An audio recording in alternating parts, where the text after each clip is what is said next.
चिंता संतानहंतारो यथा दाम गुजरे नवः स्वीयानां सान्निजाचार्यान् प्रणमामि मुहुर्मुहुः यदनुग्रहतो जन्तुः सर्वदुःखातिरो भवेत् अमहं सर्वदा वन्दे श्रीमद्वल्लभनन्दनम् अज्ञानतिमिरान्धस्य ज्ञानाञ्जनशलाकया चक्षुरुन्मीलितं येन तस्मै श्रीगुरवे नमः। हृदये लीलाक्षीराब्धिशायिनं लक्ष्मीसहस्रलीलाभिः सेव्यमानं कलानिधिं चतुर्भिश्च त्रिभिस्तथा षड्भिर्विराजते योऽसौ पंचधा हृदये मम।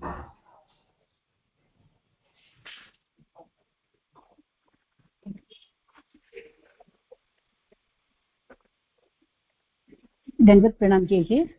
मारो क्रम છે શરૂ કરું છું। શ્રીમદ ભાગવત શાસ્ત્રનો અર્થ આનંદરૂપ હરિની આનંદરૂપ લીલા, સ્કંધાર્થ સર્ગ લીલા। એમાં બે પ્રકારના સર્ગ, લૌકિક સર્ગ અને અલૌકિક સર્ગ, એ બંને મળીને કુલ 33 અધ્યાય છે, જેમાં બદ્ધ સૃષ્ટિના 1 થી 19 અધ્યાય, મુક્ત સૃષ્ટિમાં 20 થી 33 અધ્યાય। બદ્ધ સૃષ્ટિના 5 પ્રકરણો, તેમાં અધિકાર પ્રકરણ 1 થી 4 અધ્યાય, ગુણાતીત સૃષ્ટિ પ્રકરણ અધ્યાય 5 અને 6, સગુણ પ્રકરણ અધ્યાય 7, 8 અને 9, કાલ સૃષ્ટિનું નિરૂપણ અધ્યાય 10 અને 11માં, જીવ સૃષ્ટિ 12મા અધ્યાયમાં। અધ્યાય 13 અને 14 એ પરાર્થ સૃષ્ટિના ઉપોદ્ઘાત રૂપ છે, જેમાં વરાહ ભગવાનનો પ્રાદુર્ભાવ અને મુક્ત જીવોની ઉત્પત્તિમાં સંક્ષેપથી ઉપપત્તિનું નિરૂપણ અધ્યાય 13માં કર્યું છે। મુક્ત જીવોનો જન્મ થાય છે અને ભગવાન જ તેઓને આ લોકના અને પરલોકના ફળનું દાન કરવા સંસારમાં તેઓનો જન્મ કરાવે છે, બીજા કોઈ કારણથી કરાવતા નથી। તેથી આ સૃષ્ટિ ભગવાનની લીલા છે એમ સિદ્ધ થાય છે। અધ્યાય 14 મુક્ત જીવોની ઉત્પત્તિમાં વિસ્તારથી ઉપપત્તિ એટલે કે પ્રમાણનું કથન કરવા માટેની પ્રસ્તાવનામાં સંધ્યાકાળે કામ વડે આસુર બીજની ઉત્પત્તિનું નિરૂપણ એ શ્લોક 14 આપણે અવગાહન કરી રહ્યા છીએ। હવે એમાં શ્લોક વાઇઝ જોઈએ તો 13મા અધ્યાયમાં હિરણ્યાક્ષનો વધ સંક્ષેપથી કર્યો। તેથી ભગવાનની યુદ્ધ લીલામાં આસક્ત મનવાળા વિદુરે તેનું વિસ્તારથી શ્રવણ કરવા મૈત્રેયજીને પ્રશ્ન પૂછે છે કે તે યજ્ઞ સ્વરૂપવાળા હરિ અને આદિ દૈત્ય હિરણ્યાક્ષનું શા કારણથી યુદ્ધ થયું? પ્રશ્ન કરનારમાં ભક્તિ ઉત્પન્ન કરવી તે જ તેના ઉત્સાહ વધારનારું છે।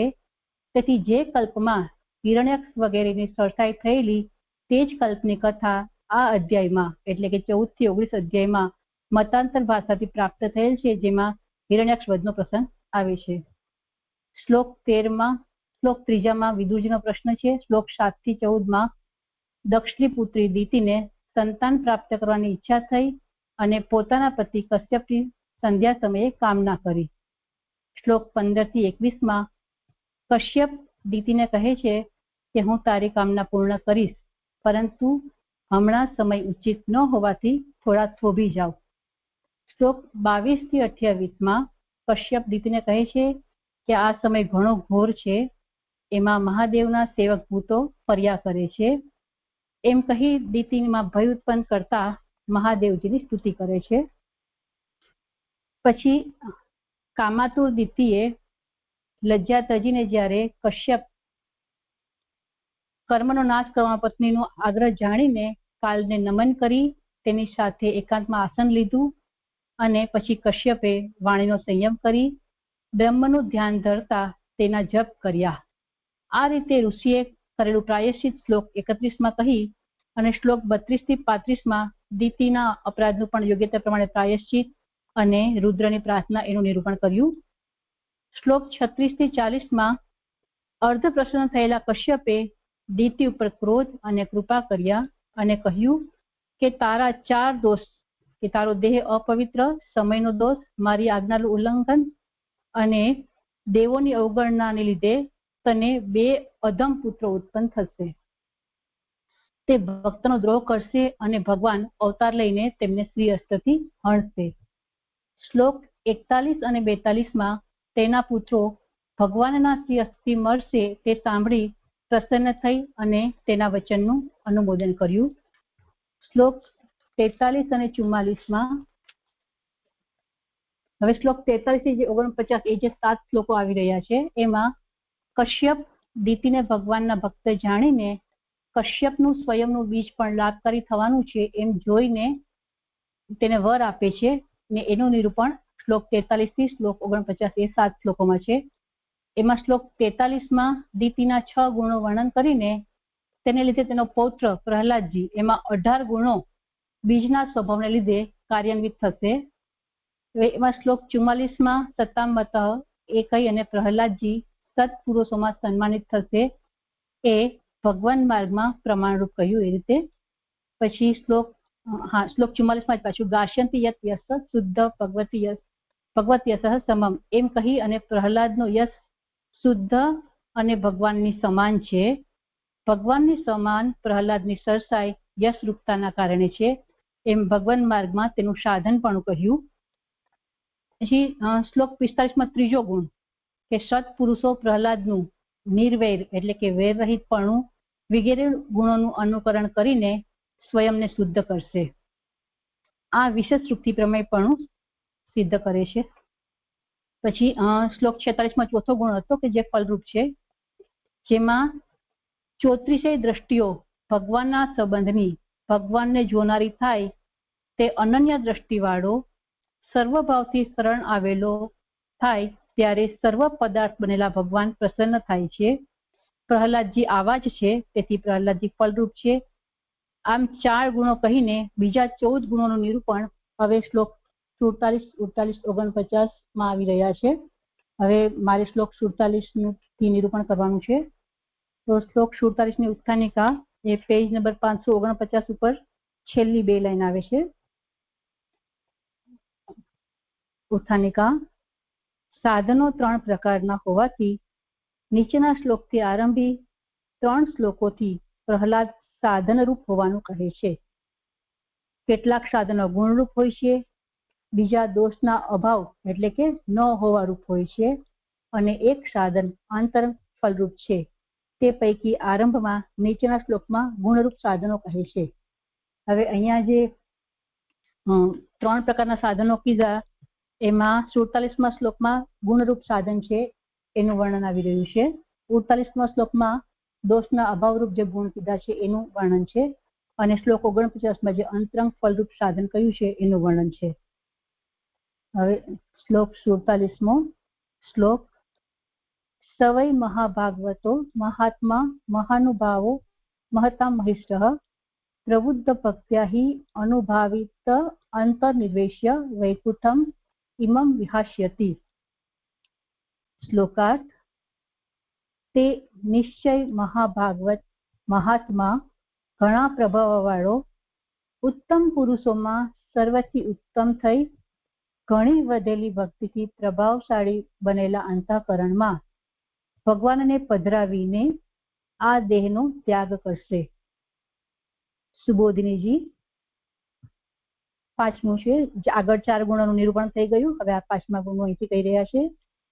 જે યોગ્યતાથી અને જન્મથી સાધન વાળો હોય તે જ તે શાસ્ત્ર એટલે કે ભગવત શાસ્ત્રમાં ગુણવાળો છે. તેથી પ્રહલાદ તેવો હોવાથી વય નિશ્ચય મહાભાગવત છે. જે ભગવદીય થઈ દેહ વગેરેથી ભગવદીય જ કાર્ય કરે છે અને જાણે છે તે ભાગવત છે. પરંતુ જે સદાય તેવા પ્રકારનો છે તે મહાભાગવત છે.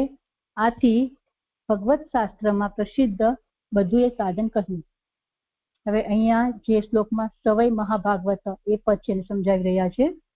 તો અહીંયા મને એવું સમજાઈ રહ્યું છે કે અહીંયા જે યોગ્યતાથી અને જન્મથી સાધન વાળા, તો એમાં મૂળમાં ઉત્પત્તિ અને ઉપપત્તિથી સાધન વાળા એવું કહ્યું છે.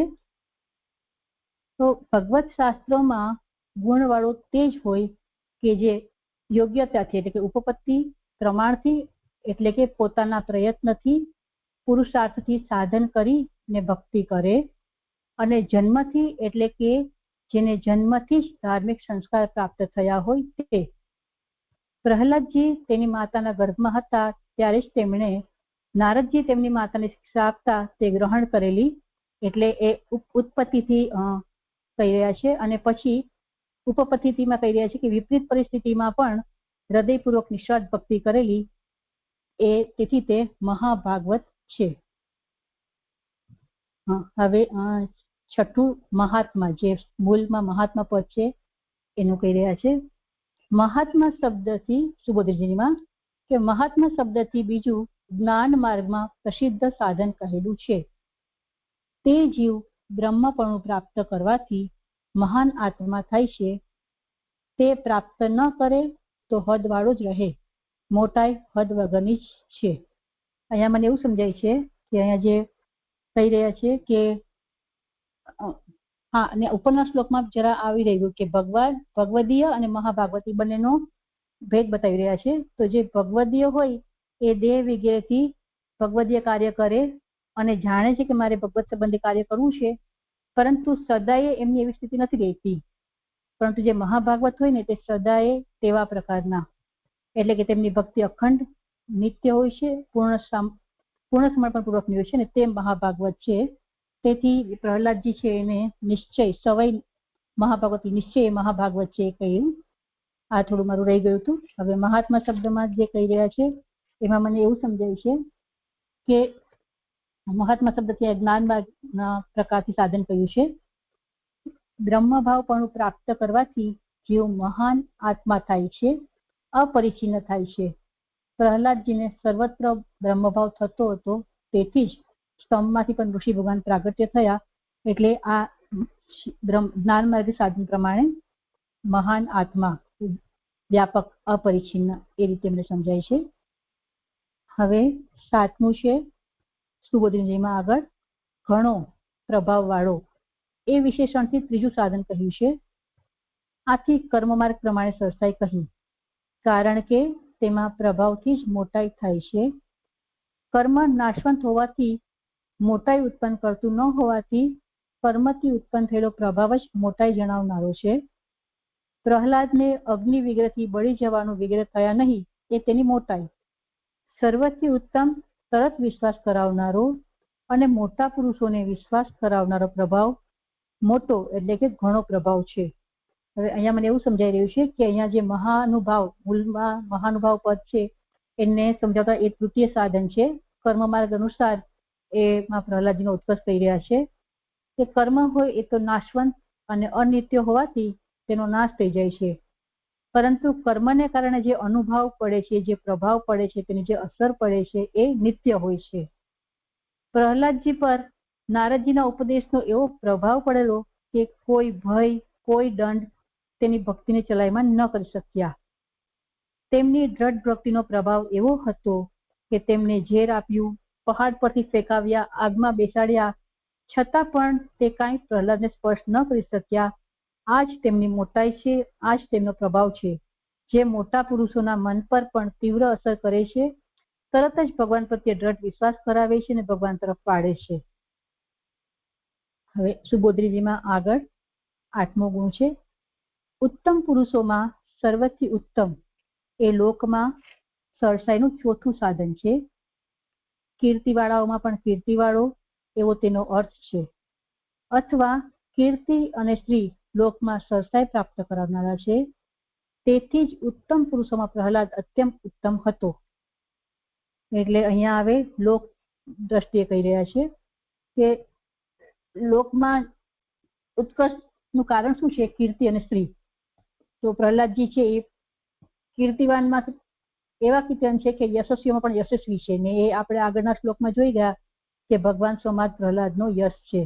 અને સ્ત્રીને કારણે જે સરસાઈ હોય છે, તો પ્રહલાદજી છે એ રાજકુમાર હોવાથી તેમાં ધન વૈભવ હતા, એટલે એ પણ વિશેષ હતા. તેથી લોકમાં પણ એને ઉત્તમમાં પણ ઉત્તમ, સર્વોત્તમ છે, એ રીતે એ લોક ઉત્કર્ષ બતાવી ને સુબોધનીજીમાં હવે આગળ કહી રહ્યા છે કે એ પ્રમાણે 4 પ્રકારના સાધન કહીને, 4 પ્રકારના સાધન એટલે મને એવું સમજાયું કે જે પેલું જે પાંચમું આપ્યું છે યોગ્ય તથી જન્મથી સાધન વાળા મહાભાગવત જે કહી રહ્યા છે એ ભક્તિ માર્ગે, પછી જે મહાત્મા કયા છે જ્ઞાન માર્ગીય, પછી મહાનુભાવ કહીને કર્મ માર્ગીય, અને મહત્તમ મહિષ્ઠ એ લોકની દ્રષ્ટિથી. એ રીતે 4 સાધન કહીને હવે 5મું સાધન, અગર તો ગુણ જોઈએ તો 9મું ઉત્તરાર્ધથી સુબોધનીમાં છે. ઉત્તરાર્ધથી ભગવાનના સ્નેહને 5મું પુરુષાર્થ રૂપ અલૌકિક સાધન કહે છે. ઉપર કહેલા સાધનોથી ઘણી વધેલી જે પ્રેમ લક્ષણા ભક્તિ, તેનાથી પ્રભાવશાળી થયેલું જે તદરૂપ ભગવદરૂપ અંતઃકરણ, તે ભગવાનનો સમાવેશ થાય તેવું થાય છે. કારણ કે તે પોતાના જ આશ્રયવાળા છે, તેથી જ પોતાની સ્થિતિ પ્રાપ્ત કરેલા અંતઃકરણમાં પધારે છે. એમાં તે પોતાના જ આશ્રયવાળા છે. એમાં 1 નંબરની ફૂટનોટ છે કે કારણ કે ભગવાન પોતાના આશ્રયવાળા છે એટલે પોતાની અંદર રહેનારા છે. હવે અહીંયા મને એવું સમજાય છે કે પંચમ પુરુષાર્થ રૂપ જે અલૌકિક ભગવાનના સ્નેહનું સાધનપણાથી નિરૂપણ કરી રહ્યા છે. એમાં ઉપર જે સાધનો બતાવ્યા તેનાથી પ્રહલાદમાં દ્રઢ પ્રેમ લક્ષણા ભક્તિ થઈ, ને આવી ભક્તિથી ભાવયુક્ત અંતઃકરણ ભગવદરૂપ બની ગયું કે જેમાં ભગવાન બિરાજી શકે. કેમ કે ભગવાન પોતાના આશ્રયવાળા સ્વાશ્રયી એટલે કે ભગવદરૂપ હોય એની અંદર જ બિરાજે છે. એટલે પ્રહલાદજીનું અંતઃકરણ પણ તેવી જ સ્થિતિવાળું, તેવા જ સ્વભાવવાળું કે જેમાં ભગવાન પણ બિરાજી શકે તેવું થયું. તેથી ભગવાન તેના અંતઃકરણમાં પધારે છે. હવે આગળ સુબોધનીમાં તેથી જ હવે આગળ વૈકુંઠમ પદને સમજાવી રહ્યા છે કે વૈકુંઠમ એટલે ભગવાન જેમના દર્શન માટે આટલો કલેશ અનુભવેલો, પછી આ દેહનો ત્યાગ કરશે, દેહ રહિત મોક્ષ પ્રાપ્ત કરશે, દેહની પરંપરા અટકી જશે એવો અર્થ છે. હવે જે વૈકુંઠમ ઇમામ ભાષ્યથી પદ છે એને સમજાવતા કહી રહ્યા છે કે જે પ્રહલાદજી છે એમણે આ વૈકુંઠપતિના દર્શન માટે આટલો કલેશ અનુભવેલો. એટલો કેવો કલેશ થયેલો કે એમને હિરણ્યકશિપુ હંમેશા મારવા માટે તત્પર રહેતા, અને એ વિષ્ણુનું નામ લેતા તો એમને શત્રુ માની અને એમણે ઘણા પ્રયત્નો કર્યા પ્રહલાદજીને મારવા માટે. આટલા કલેશ હતા છતાં પણ પ્રહલાદજી છે એ ભક્તિમાંથી અચલ રહ્યા. એટલે આટલો કલેશ અમને અનુભવ્યો, અને પછી આ દેહનો ત્યાગ કરશે એટલે પછી એમને ભગવાન દર્શન થશે, એ પોતે રાજી કરશે અને પછી દેહનો ત્યાગ કરશે અને દેહ રહિત મોક્ષ પ્રાપ્ત કરશે એટલે કે વિદેહ મોક્ષ પ્રાપ્ત કરશે અને એનું સંસાર અટકી જશે એવો અર્થ છે. હવે સુબોધનીમાં આગળ એ પ્રમાણે સર્વશાસ્ત્ર અને લોકમાં પ્રસિદ્ધ ગુણરૂપ સાધન ફલ સાથે કહ્યું. એ પ્રમાણે સર્વશાસ્ત્ર આગળ જે કર્મમાર્ગી, જ્ઞાન માર્ગી અને ભક્તિ માર્ગી એ જે સાધન છે 6, 7 ને 8માં બતાવ્યા, એ 5, 6 ને 7માં બતાવ્યા એ, અને લોકમાં પ્રસિદ્ધ એ 8મું જે લોકમાં ઉત્કર્ષ એ રીતે 8મું, એ રીતે પ્રસિદ્ધ ગુણરૂપ સાધન ફલ સાથે કહ્યું જે 9મું શુદ્ધ પ્રેમ લક્ષણા ભક્તિ સાથે કહ્યું. એ રીતે જે આ શ્લોક અહીંયા પૂર્ણ થાય છે. કઈ હોય વિચારણી? હા, જે મને નથી.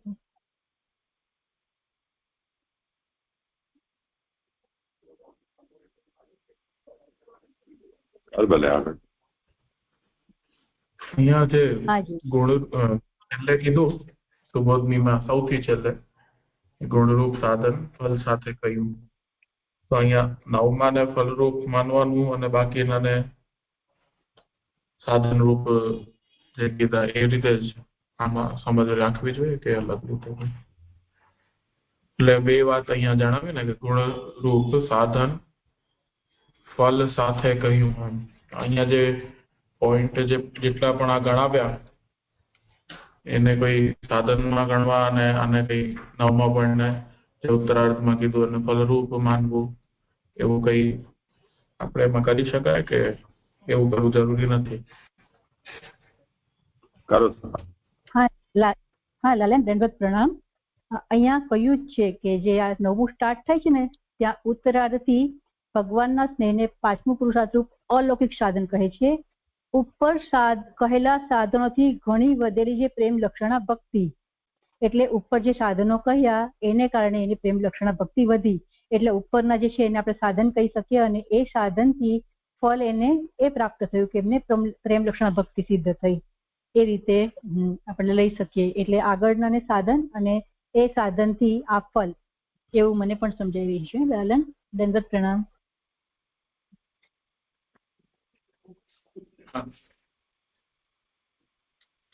ઠીક છે. આ બધું ભાનુબેન ને કઈ કહેવાનું છે?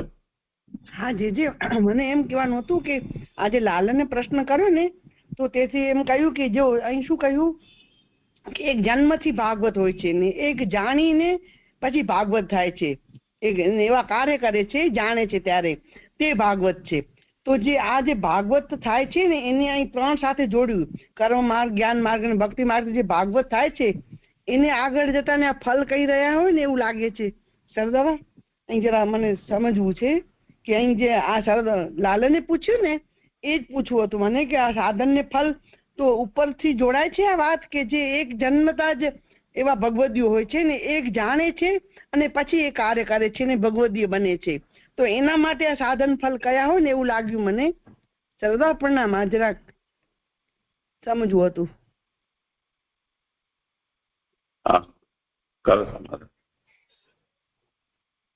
હા જયજી, એટલે મને તો અહીંયા એવું જ સમજાય છે કે જે ભગવત શાસ્ત્રનો સંદર્ભ લઈને અહીંયા કહી રહ્યા છે કે યોગ્યતાથી અને જન્મથી સાધન વાળા હોય, એટલે જે મહાભાગવત હશે ને, મને એવું સમજાય છે કે જે મહાભાગવત હશે ને એને યોગ્યતાથી ને જન્મથી બંને રીતે સાધન વાળા હશે, અને જે મતલબ પછી ભગવદીય છે એ થોડું કેવું છે કે કદાચ જન્મથી સાધન વાળા ન હોય પણ ધીમે ધીમે શાસ્ત્રના સહારાથી પછી એ યોગ્યતા પ્રાપ્ત કરે અને પછી એ ભગવતી બને. તો અહીંયા જે કેમ છે જે મહાભાગવત હશે ને એ સદાય એવા પ્રકારની કરતા હશે એમ કહ્યું છે, અને ભગવદીય જે હશે ને એનામાં એવું હશે કે ભગવદીય કાર્ય કરવું છે, ભાગવતને બી જાણે છે, પરંતુ સદાય એવી એમની સ્થિતિ નથી રહેતી.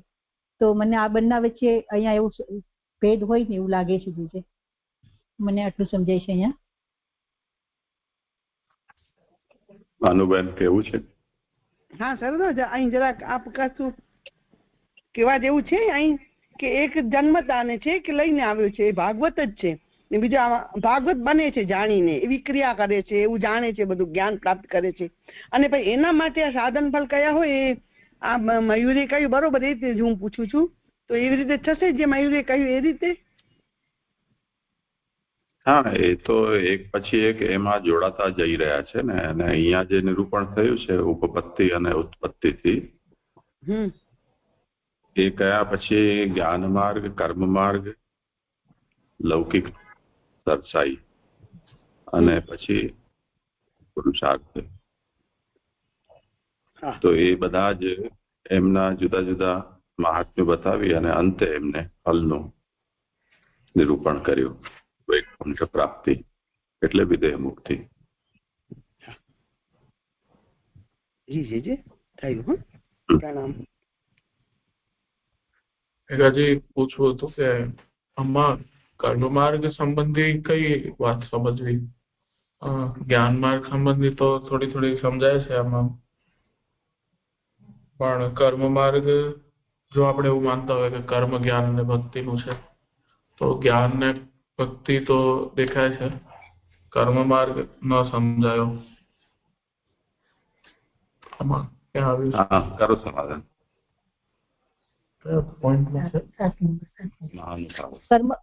કર્મ માર્ગ પ્રમાણે જે 7મો પોઈન્ટ છે ને, ઘણો પ્રભાવ વાળો મહાનુભાવ, એ જે કહ્યું એમાં એ તો સમજાય છે કે કોઈ પણ કર્મ કરીએ ને તો એ કર્મ છે એ તો નાશવંત છે, એટલે એ નાશ થઈ જાય છે, પણ કર્મની જે અસર હોય છે ને એ સદાય એની અસર રહેતી હોય છે. તો અહીંયા કેવી રીતે કીધું કે પ્રહલાદજી જે પુરુષાર્થ કરતા, જે કર્મ કરતા, એ કર્મની અસર કે એનો પ્રભાવ કેટલો હતો કે પ્રહલાદજીને ફેંકવામાં આવ્યા, એને સાપ કરડાવ્યા, હાથીને નીચે કચડાવવામાં આવ્યા, છતાં પણ પ્રહલાદજીને વાળ પર વાંકો ન થયો. તો એમના કર્મ કયો કે એમની એટલી અસર હતી કે એ અસરને એમનો એટલો પ્રભાવ હતો કે પ્રહલાદજીને સ્પર્શ ન કરી શક્યા. તો આ રીતે પ્રહલાદજીના જે કર્મ છે એનો એટલો ઉત્કર્ષ થયો ને. પ્રહલાદ કર્મ તો બધા કરે, પણ કર્મનો આટલો બધો ઉત્કર્ષ, આટલો બધો પ્રભાવ જે પ્રહલાદજીમાં જોવા મળે છે કે પ્રહલાદજીને હંમેશા પ્રભુ સદાય એનું રક્ષણ કરતા રહેતા. તો આ જે કર્મ માર્ગની અસર છે કે જે ઉત્કર્ષ છે એ પ્રમાણે પ્રહલાદજી છે એનો ઉત્કર્ષ, કર્મ માર્ગની દ્રષ્ટિએ એનો ઉત્કર્ષ, એવું મને સમજાય છે. જે અહીંયા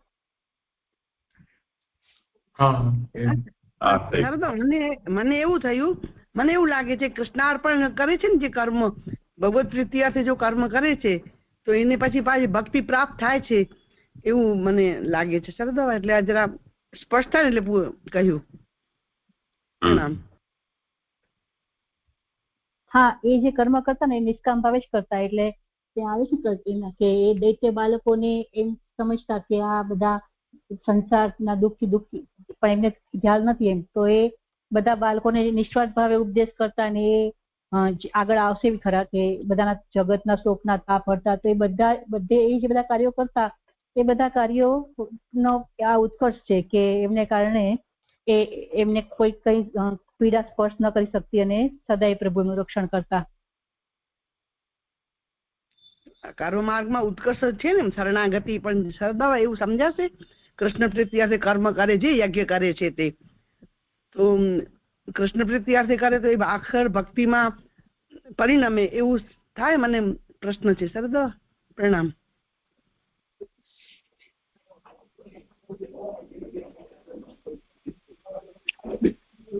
અર્થ તો ઘણા બધા નીકળી શકે, પણ અહીંયા જે વર્ણન થયેલું છે એમાં કર્મ માર્ગની દૃષ્ટિથી મહત્વ એમનું બતાવી રહ્યા છે. એ શું છે?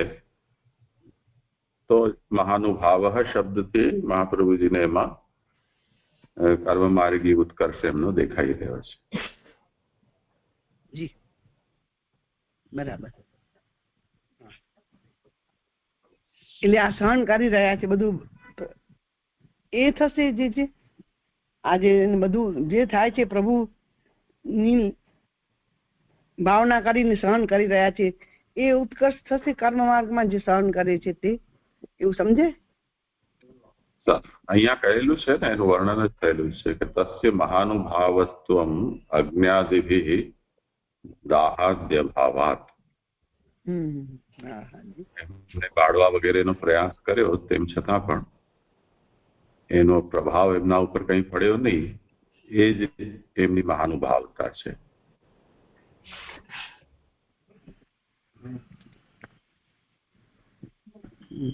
હાજી છે. પ્રણામ.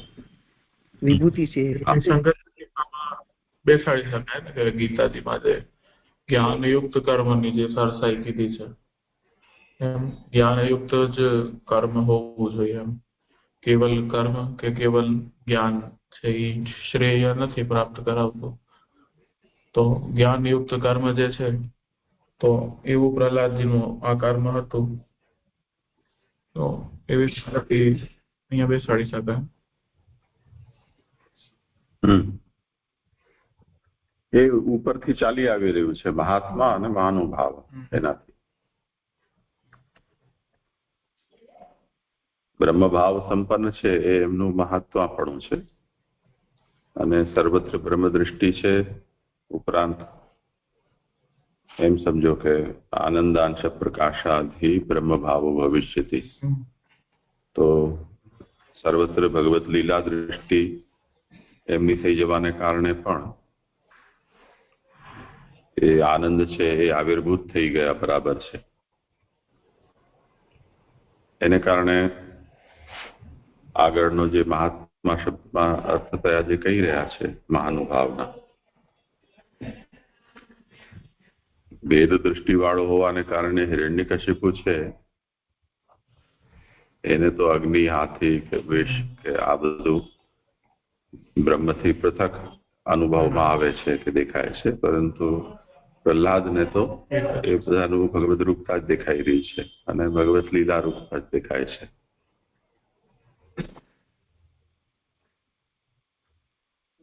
એટલે આ બધા જ નિષ્પ્રભાવ છે એમના ઉપર. ઠીક છે, કરો ભલે.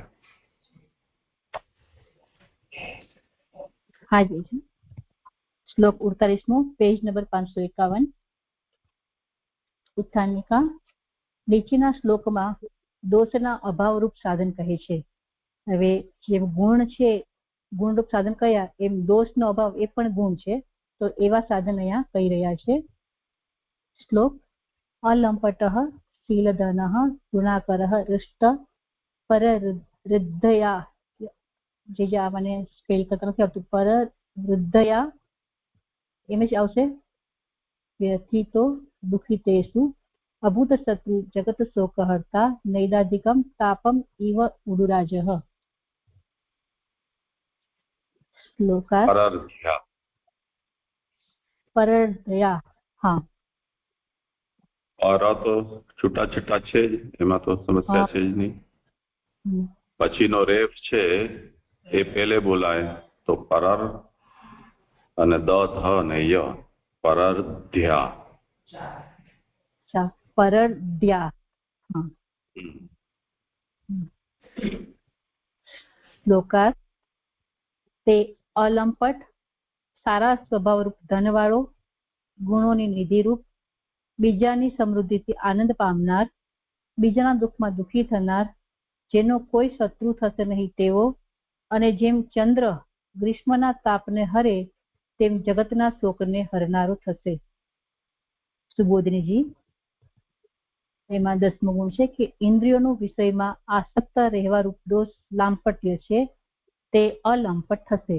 એટલે મૂળમાં જે અલંપટ પદ છે એને સમજાવતા એમ કહી રહ્યા છે કે ઇન્દ્રિયોના વિષયમાં આસક્તિ રહેવાનું જે દોષ છે એ લાંપટ્ય, અને એનો અભાવ તો એ અલંપટ છે, સંયમ છે. તો પ્રહલાદજી દૈત્ય રાજકુમારથી ત્યાં રાજસુખ વૈભવ ઘણું બધું હતું, અનેક ભોગોનો સંસર્ગ હતો, છતાં પણ તેમાં આસક્ત ન હતા. આ તેમનું અલંપટપણું છે. હવે આગળ સુબોધિનીજીમાં શીલમ એટલે સારો સ્વભાવ, તેજ છે ધન જેનું તેવો. જેમ બધાએ ચોરોથી ધનનું રક્ષણ કરવામાં આવે છે, તેમ અધમ પુરુષોના અપમાન વગેરેથી પોતાના સારા સ્વભાવનું રક્ષણ કરવામાં આવે છે. આથી એમ કહેલું છે કે તેના સારા સ્વભાવનો નાશ નહીં થાય અને તે બગડશે નહીં. હવે મૂળમાં જે શીલ ધન છે એને સમજાવતા કહી રહ્યા છે કે સુંદર ઉત્તમ સ્વભાવ એ જ જેમનું ધન છે, એવા પ્રહલાદજી છે. ને એ દૈત્યકુળમાં રહેતા હતા તો એમને અનેક યાતનાઓ, અપમાનો, દુઃખો બધા ભોગવ્યા, છતાંય એના સ્વભાવને કોઈ ચલિત ન કરી શકે ને એમને કોઈના પ્રત્યે દ્વેષ, શત્રુભાવ એ પણ ન રહ્યું. એટલે એમનો જે સ્વભાવ હતો એ સ્વભાવમાં કોઈ પણ જાતનું પરિવર્તન વિકટ પરિસ્થિતિમાં પણ ન આવ્યું, અને એમણે એમના સ્વભાવનું રક્ષણ કર્યું. તો એક સારા સ્વભાવ હોવું એ, અને પછી એના સ્વભાવનું રક્ષણ કરવું એ, તો એ બંને જ અહીંયા શીલધનથી કહેવાયા. હવે આગળ 12મો ગુણોની નિધિરૂપ, એટલે પહેલા સ્કંદમાં કહેલા સત્ય, દયા વગેરે ગુણો છે તેમની નિધિ એટલે ધામ, તે બધા દોષના અભાવરૂપ છે. ભગવાન વિશે કહેવાતા લૌકિક ગુણો પણ તેવા જ છે. હવે જે ગુણાકર એ જે કહ્યું છે એનું કહી રહ્યા છે કે પેલા સ્કંદમાં જે કીધા સત્ય, દયા, તપ, શૌચ, તિતિક્ષા, વિવેક, સમ, દમ, અહિંસા, અપરિગ્રહ, એ બધા ગુણો છે તેમનું, આ બધા ગુણોનું રહેવાનું સ્થાન, આકર એટલે રહેવાનું સ્થાન, ગુણાકર ગુણનું રહેવાનું સ્થાન, કે જ્યાંથી ગુણોનો સ્ત્રોત છે, જ્યાંથી ગુણો પ્રગટ થાય, ગુણોનો ભંડાર, તો ત્યાં બધા દોષના અભાવ છે. હવે આટલા બધા ગુણો જ્યાંથી પ્રગટ થતા હોય ત્યાં દોષ કેવી રીતે રહી શકે? તેથી દોષના અભાવરૂપ છે. અને ભગવાન વિશે કહેવાતા લૌકિક ગુણો પણ તેવા જ છે. અહીંયા જે મને આ લાઈન બહુ સમજાતી નથી. ભગવાન વિશે કહેવાતા અહીંયા ત્યાં અલૌકિક અને વ્યાપક, આનંદરૂપ એ જે ભગવાન વિશે જે ગુણો કહેવાય છે એ પણ તેવા જ છે. એવું કંઈ થોડું ચર્ચા કરી એમાં કહ્યું, પણ મને આ લાઈન સમજ નથી પડતી કે ભગવાન વિશે કહેવાતા લૌકિક ગુણો પણ તેવા જ છે. હા, જોઈશું. હા, 13મું આગળ બીજાની સમૃદ્ધિથી આનંદ પામનાર, બીજાના દુઃખમાં દુઃખી થનાર શબ્દોથી બધા વિશે ગુણોમાં સમાનપણું અને ઉત્તમ પ્રતિ દયા કહેલા છે. બધા પોતાની સમૃદ્ધિથી જ આનંદ પામે છે. આ પ્રહલાદ તો બીજાની સમૃદ્ધિથી પણ આનંદ પામશે, એમ સર્વના ગુણોમાં સમાન છે. દયાવાળો હોય તે જ બીજા દુઃખી હોય ત્યારે દુઃખી થાય છે, બીજાનું દુઃખ જોઈને દયાવાળો જ દુઃખી થાય. હવે અહીંયા મને એવું સમજાય છે કે આ પ્રહલાદજી છે એને કોઈ જાતનો બધા લોકોને પણ સમાન ગણતા હતા, એને ભેદ દ્રષ્ટિ હતી જ નહીં. એટલે લોકોમાં પણ ભેદ દ્રષ્ટિ નહીં, સુખ દુઃખ વગેરેમાં પણ કઈ ભેદ દ્રષ્ટિ હતી નહીં. એટલે એ બીજાના સુખે, બીજાની સમૃદ્ધિ હોય, લોકો કેવા હોય કે પોતાની સમૃદ્ધિથી આનંદ પામે, પણ પ્રહલાદજી એવા હતા કે બીજાની સમૃદ્ધિ જોઈને પણ આનંદ પામે, અને બીજાના દુઃખ હોય તો બીજાના દુઃખે પોતે દુઃખી થાય. પોતાના દુઃખ હતા તો એમાં તો એ અડગ રહેતા, પણ જયારે બીજાના દુઃખ જોવે ત્યારે એ વ્યથિત થઈ જતા, બીજાના દુઃખે દુઃખી થતા. તો આ રીતે પ્રહલાદજી છે એના જે મૂળમાં જે કહ્યું છે દ્રષ્ટ પર દયા વ્યથિતો દુઃખી તેસુ, એ પદને અહીંયા સમજાવ્યું કે એ રીતે બીજાના સુખમાં સુખી ને બીજાના દુઃખમાં દુઃખી. એટલે એ કહ્યું. હવે આગળ સુબોધનીમાં અભૂત શત્રુ એટલે નથી થયેલા શત્રુઓ જેના તેવો. વધારે કહેવાનું શું પ્રયોજન? કામ વગેરે પણ જેના શત્રુઓ નથી તેવા તે થશે. હવે અહીંયા અભૂત શત્રુ જે મૂળમાં સમજાવી રહ્યા છે, તો અ એટલે નથી, ભૂત એટલે કોઈ પણ જીવ, શત્રુ જેના તે એટલે કોઈ પણ જીવ જેના શત્રુ નથી તેવા અભૂત શત્રુ. જેને સર્વમાં જ ભગવાન દેખાય એનામાં શત્રુભાવ કેવી રીતે રહે? હિરણ્યકશિપુ પ્રહલાદને ખૂબ યાતનાઓ કષ્ટો આપતા છતાં પ્રહલાદે ક્યારેય તેમનામાં શત્રુભાવ રાખ્યો નહીં. ઉલટું તેમણે ભગવાનને પોતાના પિતાના કલ્યાણ માટે પ્રાર્થના કરેલી. એવા પ્રહલાદને કામ, ક્રોધ, લોભ, મોહ એ જે શત્રુઓ છે એ તો ક્યાંથી એમનામાં રહી શકે? આ રીતે આ પ્રહલાદજી આવા અભૂત શત્રુ કહી રહ્યા છે પ્રહલાદજીને. હવે 16મું છે સુબોધજીમાં જગતના શોકને હરનારો શબ્દથી તેની શક્તિ કહેલી છે. બીજાના દુઃખ હણવાની કુદરતી ઈચ્છા કહેલી છે. શોક તો છુપું દુઃખ છે. સાથે આ બી લઈ જ લઉં છું કે બહારનું દુઃખ પણ દૂર કરશે એ દ્રષ્ટાથી કહે છે. એટલે જગતના શોક હરનાર, તો શોક અંદરથી અને બહારથી બે રીતે હોય છે. તો અહીંયા જે મૂળમાં જગત શોક કરતા કહ્યું છે એ પદને સમજાવતા મહાપ્રભુ જેમ કહી રહ્યા છે કે અહીંયા શોકને હરનાર શબ્દથી એમની પ્રહલાદજીની શક્તિ કહેલી છે કે બીજા દુઃખ હણવા એ એમની કુદરતી ઈચ્છા છે. ને જે છુપું જે કહી રહ્યા છે તો એટલે ભીતરનો તાપ. તો પ્રહલાદજી માને છે કે ભગવાનથી વિયોગ, ભગવાનની વિસ્મૃતિ એ જ જગતનો મૂળ શોક છે. એટલે પ્રહલાદ દૈત્ય બાળકોને ભક્તિનો ઉપદેશ કરી અને એનો આંતરિક તાપ દૂર કરતા, અને એના પિતાને મુક્તિ અપાવીને એનો શોક પણ દૂર કર્યો. અને બહારનું દુઃખના દ્રષ્ટાંત એમ કહી રહ્યા છે કે સુબોધનીમાં કે નૈદાધિકમ ઉષ્ણકાલ, નૈદાધિકમ તાપમ ઇવ ઉડુરાજે, એ રીતે કહી રહ્યા છે કે ઉષ્ણકાલમાં સૂર્યથી થયેલું તેમ કલિકાલ વગેરેમાં કાલથી પણ થયેલું દુઃખ ઉડુરાજ ચંદ્ર દૂર કરે છે. કારણ કે નક્ષત્રો સાથે રહી તે દુઃખ દૂર કરે છે, તેમ સર્વ સેવકો સાથે રહી પોતાની સન્નિધિથી અથવા પોતાની અસન્નિધિથી પ્રહલાદ દુઃખ દૂર કરશે એવો અર્થ છે. એટલે બહારનું દુઃખ કેવી રીતે દૂર થાય છે? તો કે જેમ સૂર્ય ઉષ્ણકાળમાં સૂર્યનો તાપથી ચંદ્ર છે નક્ષત્ર સાથે રહીને તાપને દૂર કરે છે, એવી રીતે જે પ્રહલાદજી છે એ કલિકાલમાં જે દુઃખ, દર્દ એ બધા જે છે એ બધાને એમના સેવકો સાથે રહીને સન્નિધિથી એટલે પોતાના સાનિધ્ય માત્રથી તો એમના એબ્સન્સમાં પણ એ પ્રહલાદ દુઃખ મતલબ એ દુઃખ દૂર કરે છે એવો અર્થ છે. એટલે પ્રત્યક્ષ હોય ત્યારે અને પ્રત્યક્ષ ન હોય ત્યારે પણ જે અકાલથી ઉત્પન્ન થયેલા દુષ્ટકાલ એના જે બધા તાપ છે એ બધા તાપને પ્રહલાદજી દૂર કરશે એવો અર્થ છે. જે આ શ્લોક અહીંયા પૂર્ણ થયો. અને મને અહીંયા જે 12મું ગુણ કહી રહ્યા છે એમાં જે કહ્યું છે ને કે ભગવાન વિશે કહેવાતા લૌકિક ગુણો પણ તેવા જ છે, એ મને નથી સમજાતું. જે તેવા જ છે એનો શું તાત્પર્ય?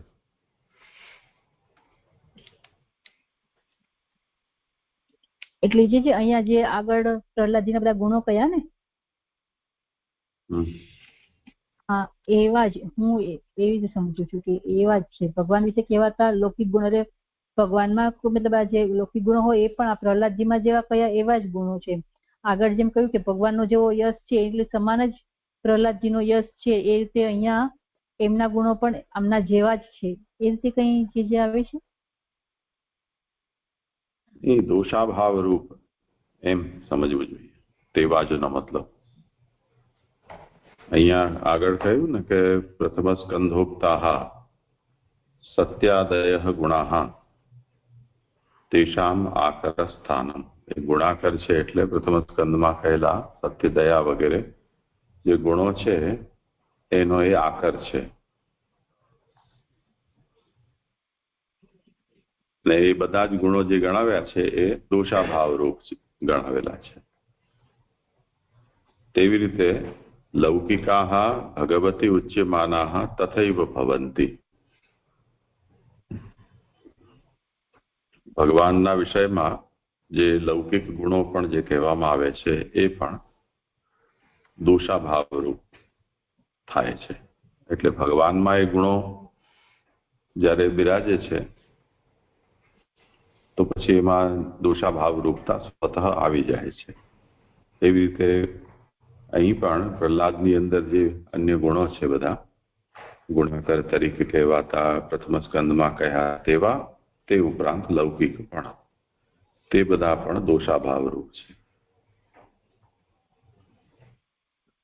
હા જીજે, સરસ થઈ. કરું આગળ જીજે?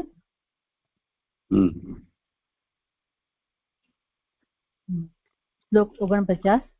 નીચેના શ્લોકમાં સર્વથી ઉત્તમ સાધન કહે છે. હવે જે આપણે આગળ જોયું ને કે આ શ્લોક 47માં ઉત્થાનિકામાં કે સાધનો 3 પ્રકારના હોય, ગુણરૂપ, અભાવરૂપ અને અંતરંગ ફલરૂપ. તો હવે અહીંયા અંતરંગ ફલરૂપ જે સાધન છે એનું કહી રહ્યા છે.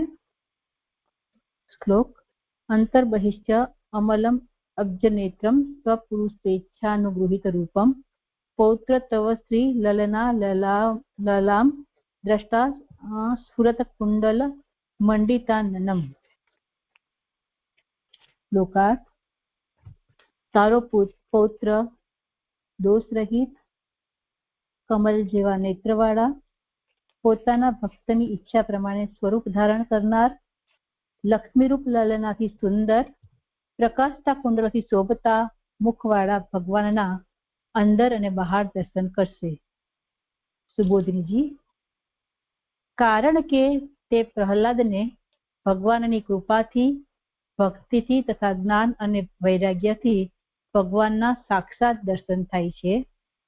તેમાં ભગવાન સર્વસ્થલે આકારવાળા, સચ્ચિદાનંદ રૂપ, સર્વસ્થલે હસ્ત અને ચરણના અંતવાળા, માયારૂપ પડદાથી ઢંકાયેલા રહે છે. તેમાં પ્રહલાદની દ્રષ્ટિ આગળ માયા પડદારૂપ નથી. તે તેની શોષી જઈને પણ ભગવાનના સ્વરૂપના દર્શન કરે છે, એવો અર્થ છે. હવે અહીંયા મૂળમાં જે અંતર્બહિચ દ્રષ્ટા એ પદને સમજાવતા કહી રહ્યા છે કે પ્રહલાદજીને ભગવાનના દર્શનમાં માયા પડદારૂપ હોય છે, પણ પ્રહલાદજી છે એ માયાને હટાવીને પ્રભુના દર્શન કરતા. તો એ પ્રહલાદજીને ભગવાનની કૃપાથી, ભક્તિ, જ્ઞાન અને વૈરાગ્યથી ભગવાનના એવા સાક્ષાત દર્શન થતા. સુબોધિનીમાં આગળ પ્રભુના વ્યાપક પ્રભુ છે એના એ સર્વસ્થલે એમની દ્રષ્ટિ બ્રહ્મભાવરૂપ થઈ ગઈ, એટલે સર્વસ્થલે પ્રભુના આવા દર્શન એ કરતા.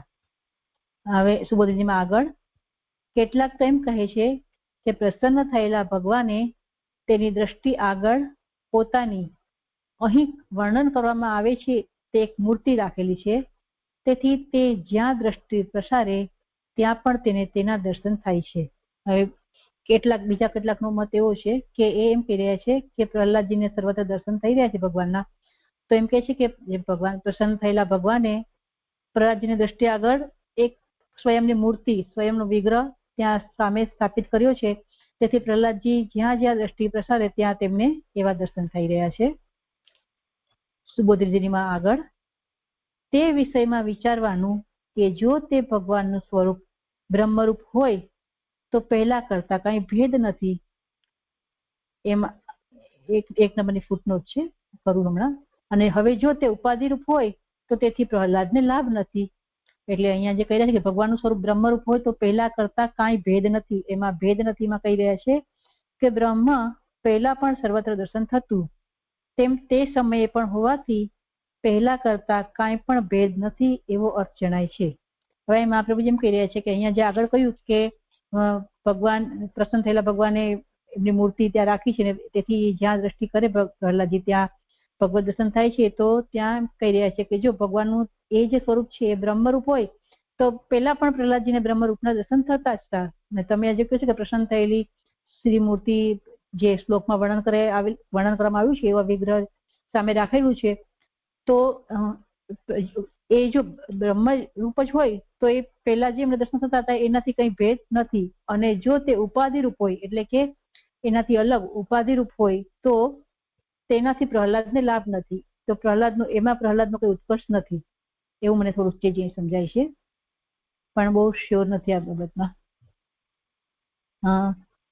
સુબોધિનીમાં આગળ અંદર અને બહાર દ્રષ્ટા દર્શન કરશે એવો છે. એટલે અહીંયા એમ કહી રહ્યા છે કે તેથી પ્રહલાદજીને સ્વયંની અંદર અને સ્વયંની બહાર એટલે જગતમાં પણ સર્વત્ર ભગવાનના દર્શન કરશે એવો અર્થ અંદર અંત બહિચ દ્રષ્ટા એ રીતે કહી રહ્યા છે. પછી આગળ અમલ મધ્યાહન સમયના સૂર્યના મંડળમાં રહેલ આથી દોષ રહિત હોવાનું કહ્યું. મૂળમાં જે અમલ પદ છે એને સમજાવતું અમલ અબ્જનેત્રમ, તો ત્યાં એ અમલ જે કહી રહ્યા છે કે મધ્યાહન સમયનો જે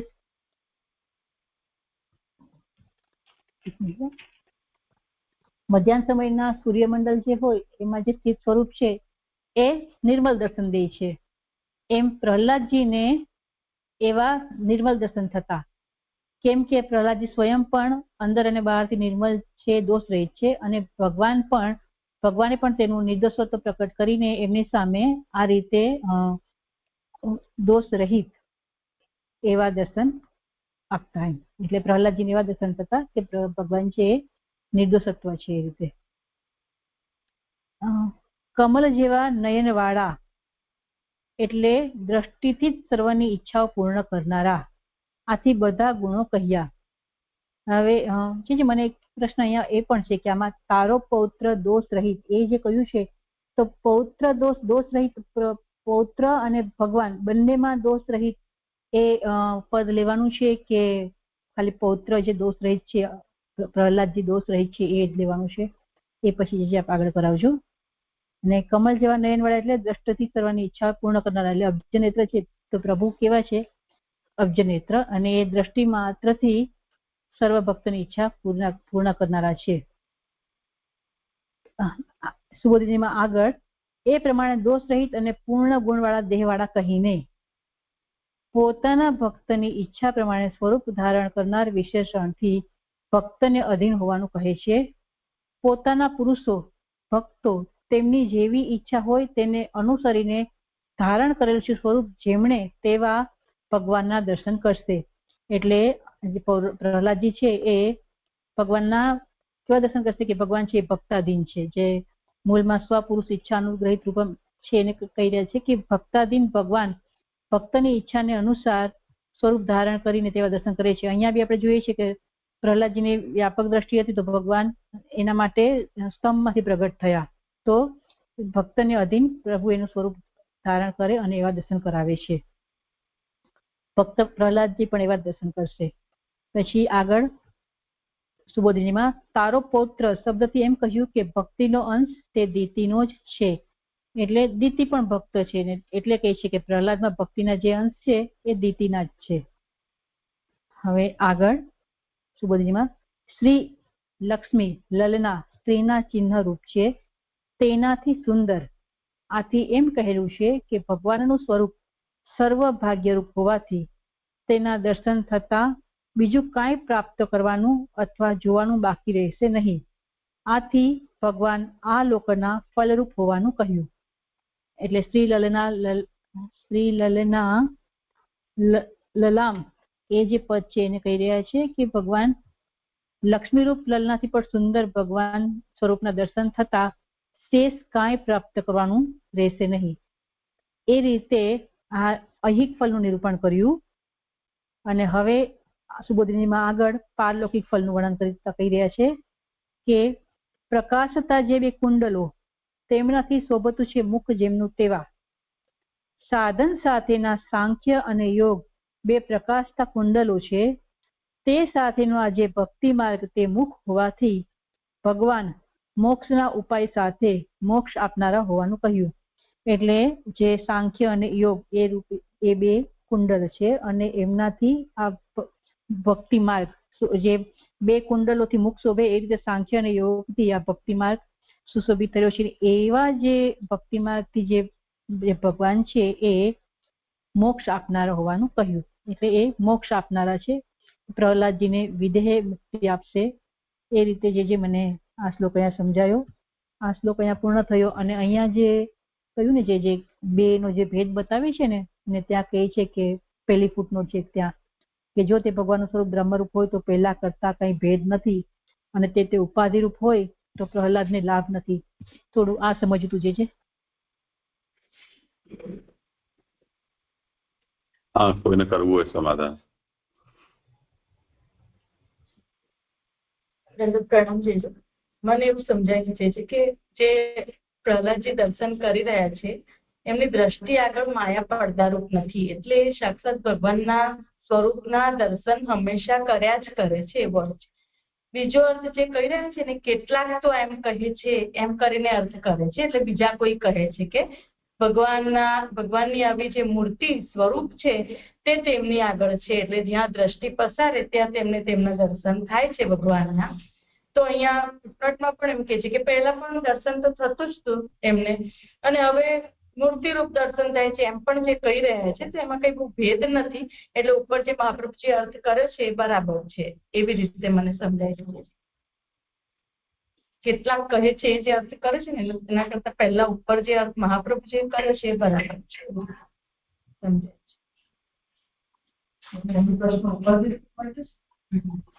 છે. તો એટલે મને અહીંયા સમજાય છે કે અહીંયા જે એમ કહ્યું ને કે ભગવાનની કૃપાથી એમને સાક્ષાત દર્શન થાય છે. તો સાક્ષાત દર્શન થાય છે તો એમને પહેલા તો થતા હતા પહેલા બ્રહ્મ દર્શન તો થતું હતું. અત્યારે બીજું એ બ્રહ્મનું દર્શન થતું હોય તો એમાં કોઈ ભેદ નથી. પણ ઉપાધિ એટલે કે અત્યારે ભગવાન સાક્ષાત પ્રકટ થયા હોય ને પછી ઉપાધિ એટલે કે અત્યારે દેખાઈ રહ્યા છે આંખોથી પછી અદ્રશ્ય છે એટલે કે પછી એમને દેખાશે ને એવું પ્રસંગ વસાત એમની આગળ જો પ્રભુ પ્રકટ થયા છે એવું સાક્ષાત દર્શન તો પછી એને લાભ ન થાય, કારણ કે પહેલા તો એમને બ્રહ્મનો સાક્ષાત્કાર હતો ને પછી આવું એક વખત પ્રકટ થઈને જતું રહેવાનું એવું સ્વરૂપ હોય તો એનાથી તમને લાભ નથી થતું એમ. એટલે ઉપાધિઓ કોઈ તમને લાભ નથી પણ એમને કાયમ છે થતા દર્શન એવી રીતે જ અત્યારે પણ દર્શન થયા જ કરે છે તો એમાં કોઈ ભેદ નથી એમ.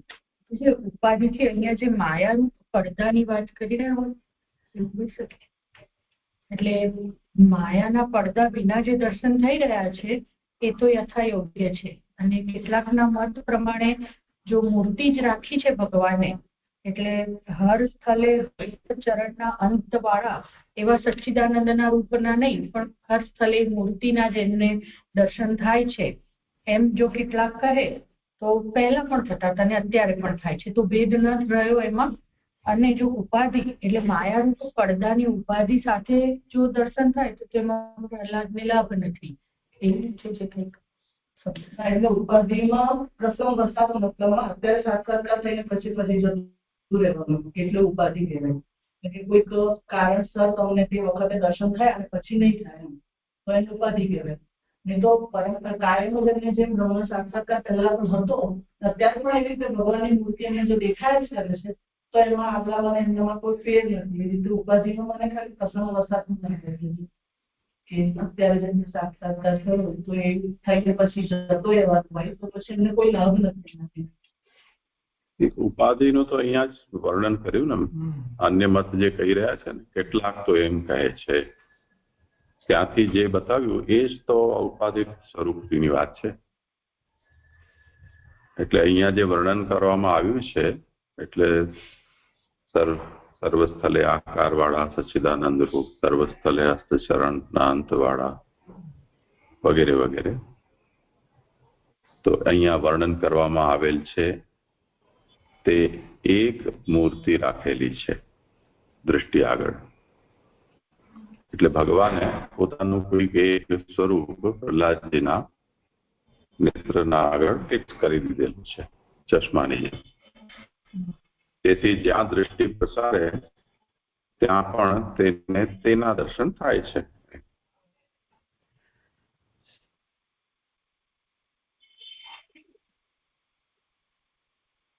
આપણે કાચ સાફ કરીએ કે વસ્તુ સાફ કરીએ પણ જ્યારે જોઈએ ત્યારે કચરાવાળું દેખાય, પછી ચશ્મા ઉતારીને જોઈએ એમાં જ કચરો છે. તો એક ચશ્માનો કચરો આપણને સર્વત્ર દેખાઈ રહ્યો છે. એમ અહીંયા માની લો કોઈ એક એવું વોટરમાર્ક કે એવું આપણે મૂકી દીધું હોય ચશ્માના આગળ જ ભગવત સ્વરૂપ, તો એ એક ઔપાધિક સ્વરૂપ થયું. તો ભગવાનનું સ્વરૂપ તે વિષયમાં વિચારવું કે જો તે ભગવાનનું સ્વરૂપ બ્રહ્મરૂપ હોય તો પહેલા કરતા કોઈ ભેદ નથી. હવે જો તે ઉપાધિરૂપ હોય તો તેથી પ્રહલાદને લાભ નથી. એટલે બ્રહ્મરૂપ ન હોય અને માનસી મૂર્તિની કલ્પના કરીને જે રીતે યોગી ધ્યાન કરે છે તે રીતે હોય તો પછી કઈ લાભ નથી. આપણે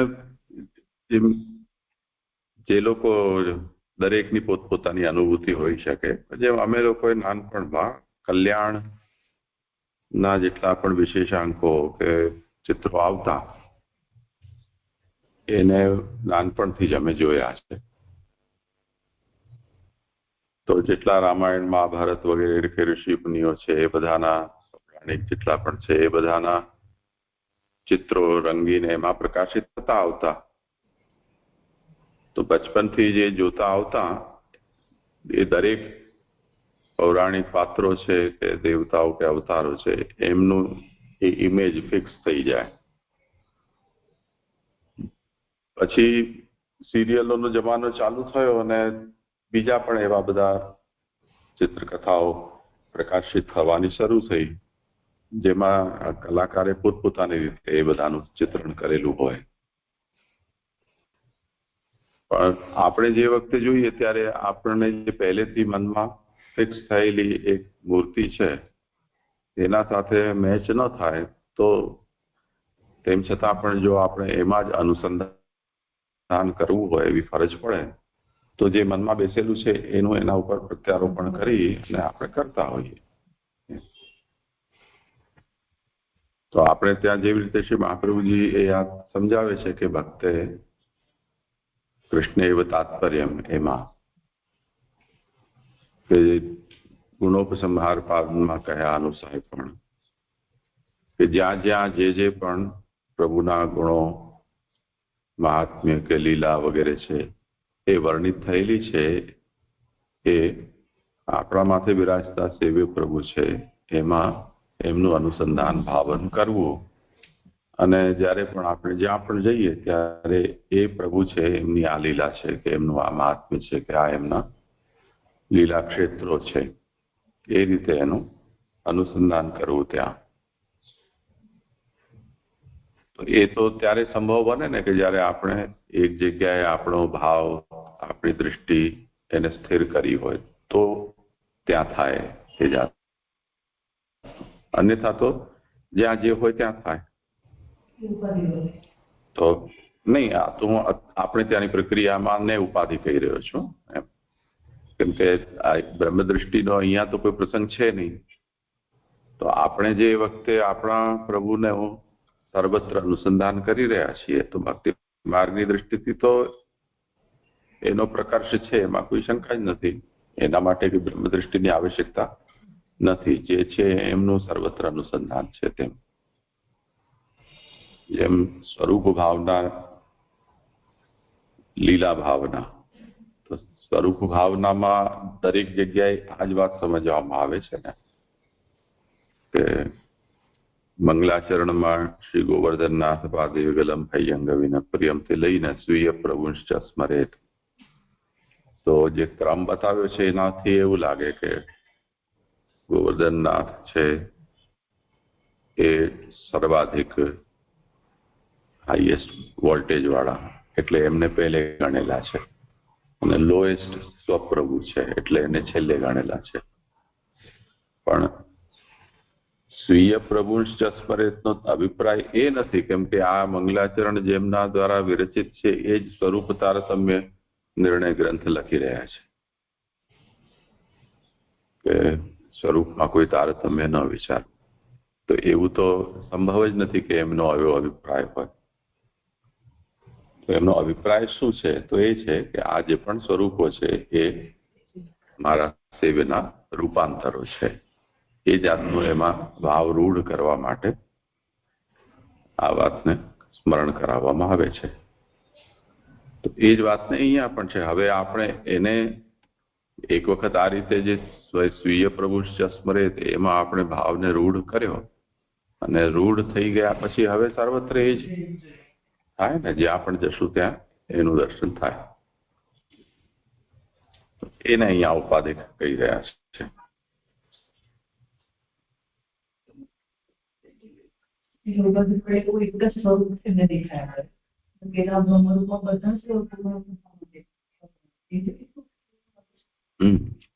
એટલે અહીંયા જે કહ્યું ને કે પોતાના ભક્તની ઈચ્છા પ્રમાણે સ્વરૂપ ધારણ કરનાર. બીજો આનો એ પણ પ્રશ્ન હતો ને, આ બધા પ્રહલાદના માટે છે કે ભગવાન માટેના છે? તો એ બધા ભગવાન માટેના છે, વિશેષણો છે. મૂળ વાક્ય કેટલું છે કે તારો પૌત્ર ભગવાનના દર્શન કરશે. ક્યાં કરશે? તો અંદર અને બહાર કરશે. ભગવાન કેવા? તો દોષ રહિત, કમલ જેવા નેત્રવાળા, ભક્તોની ઈચ્છા પ્રમાણે સ્વરૂપ ધારણ કરનારા, લક્ષ્મીરૂપ લલનાથી સુંદર, પ્રકાશના કુંડલથી શોભતા મુખવાળા, આવા ભગવાનના તારો પૌત્ર અંદર અને બહાર દર્શન કરશે. તો એના માટે આ 18મું સૌથી પહેલાનું જે ગુણ આવ્યો કે જ્ઞાન વૈરાગ્યથી ભગવાનના સાક્ષાત દર્શન થાય છે. તો આ તો હવે ભક્તિ માર્ગ વાળી વાત તો રહી નહીં ને. એમાં શું થાય છે? તો સર્વસ્થલે આકારવાળા સચ્ચિદાનંદ રૂપ, સર્વસ્થલે હસ્ત ચરણના અંતવાળા માયારૂપ પડદાથી ઢંકાયેલા રહે છે. આ નોર્મલ એવી સ્થિતિ હોય છે. પણ પ્રહલાદ કેવો છે કે એની દ્રષ્ટિ આગળ માયા પડદારૂપ નથી, એટલે તેના આરપાર પણ એ ભગવાનના સ્વરૂપના દર્શન કરે છે. તો પ્રહલાદની આ સ્થિતિ છે. તો ભગવાનના દર્શન પ્રહલાદની દ્રષ્ટિ સર્વત્ર આ રીતે કરે છે. એટલે સર્વત્ર દોષ રહિત, સર્વત્ર આકારવાળા, સચ્ચિદાનંદ રૂપ, પાણીપાદાંત વગેરે એ બધી રીતે પ્રહલાદ દર્શન કરી રહ્યા છે. એમના વિષયમાં જે અન્ય મત છે કે વ્યાખ્યાકારો છે, એમાંના કોઈ કેમ કહે છે કે કોઈ એક જે મૂર્તિનું ધ્યાન પ્રહલાદે સતત કરતા રહ્યું છે એ એમને સર્વત્ર દેખાય છે. જ્યાં જ્યાં પણ જુએ છે ત્યારે એને એ એક મૂર્તિ ભગવાનની દેખાય છે. તો મહાપ્રભુજી એમ કહે છે કે એ હવે ઉપાધિરૂપ થઈ જશે જો આપણે એમ કહીશું તો. થવું એમ ના જોઈએ. જ્ઞાનનો જે પ્રભાવ છે એનાથી જે દર્શન થાય, સાક્ષાત્કાર થાય, એમાં આવું સંભવ નથી. એટલે જે પણ રૂપ દર્શન થાય તે જ રૂપ એને આ દોષ રહિત અને સર્વત્ર પાણીપાદાંત વગેરે એવું એને થવું જોઈએ. એક રૂપનું સર્વત્ર અનુદર્શન થાય એ અભિપ્રાય નથી. એવું હોય તો એ ઉપાધિક થાય. એટલે જ સ્તંભ જે છે એ પણ પ્રહલાદને સાક્ષાત જ ભગવદ રૂપ દેખાઈ રહ્યો છે. નહીં તો એને એવું ન થયું હોત. કેમ કે પ્રહલાદે કદી પણ ભગવાનના અર્ધ પશુ રૂપના તો ચિંતન કર્યું જ ન હોય ને. તો એવી રીતે કેમ સંભવ છે કે એ તો હજી હવે પ્રકટ થશે. એ તો દરેકના માટે સરપ્રાઈઝ હતું. હા, અલકાબેનને કઈ કહેવાનું છે? હા જી દંડવત પ્રણામ. આપના સ્વમુખે છે અમૃતરૂપ વચન સાંભળી અમે લોકો બધા સાંભળી છે, કૃતજ્ઞતા અનુભવીએ છે. અને જે આવા મધ્યાહન સમયના સૂર્યના મંડળમાં રહેલ આથી દોષ રહિત હોવાનું કહ્યું, તો આજે કેવી રીતે સમજવાનું?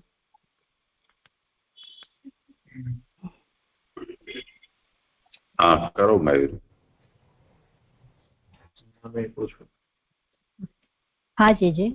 અહીંયા જ મને બી છે ને એ જે મેં કહ્યું ને તારો પૌત્ર દોષ રહિત, એટલે મને બી અહીંયા દોષ રહિતમાં મેં પ્રહલાદજીના પણ લીધા હતા ગુણો અને ભગવાનના બંનેના કર્યા હતા. અહીંયા જે હવે તમે જે પ્રશ્ન પૂછી રહ્યો છે એમાં મધ્યાહન સમયનો સૂર્યનો મંડળ એટલે ત્યારે છે ને સૂર્ય એટલો આકરો અને શું કે સ્પષ્ટ એના દર્શન થતા હોય છે. બાકી તમને મધ્યાહન સમય ન હોય તો સૂર્યના એટલા સ્પષ્ટ દર્શન ન થતા હોય. એટલા મતલબ દોષ રહિત જે મને અહીંયા દોષ રહિત, કેમ કે મધ્યાહન સમયના સૂર્યમંડળમાં રહેલા આથી દોષ રહિત હોવાનું કહ્યું. એટલે એ જે સૂર્ય જે છે ને સૂર્યમંડળમાં એ જે સૂર્ય જે છે એ મતલબ દોષ રહિત, એટલે તમને ક્લિયર એમના દર્શન થાય એવું કંઈક જે મને સમજાય છે અહીંયા.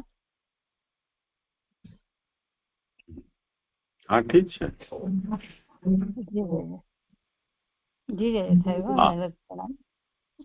કરો ભગવાન એક મિનિટ, આ જે શ્રી લલના એનાથી જે પછી આગળ સમજો ને કે આથી એમ કરેલું છે કે ભગવાનનું સ્વરૂપ સર્વ ભાગ્ય રૂપ હોવાથી એના દર્શન થતા બીજું કઈ નથી. એટલે એવું મહાભાગ્ય પ્રભુનું સ્વરૂપ છે, એમ મહાભાગ્ય ભાગ્ય રૂપ, કારણ કે પછી હા એ થોડું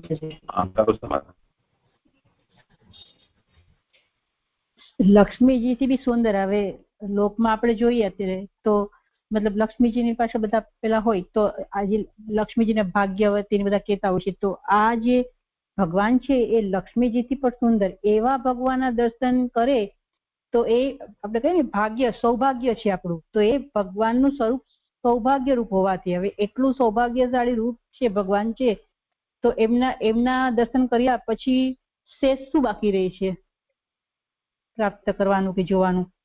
એ રીતે મને અહીંયા સમજાય છે. જે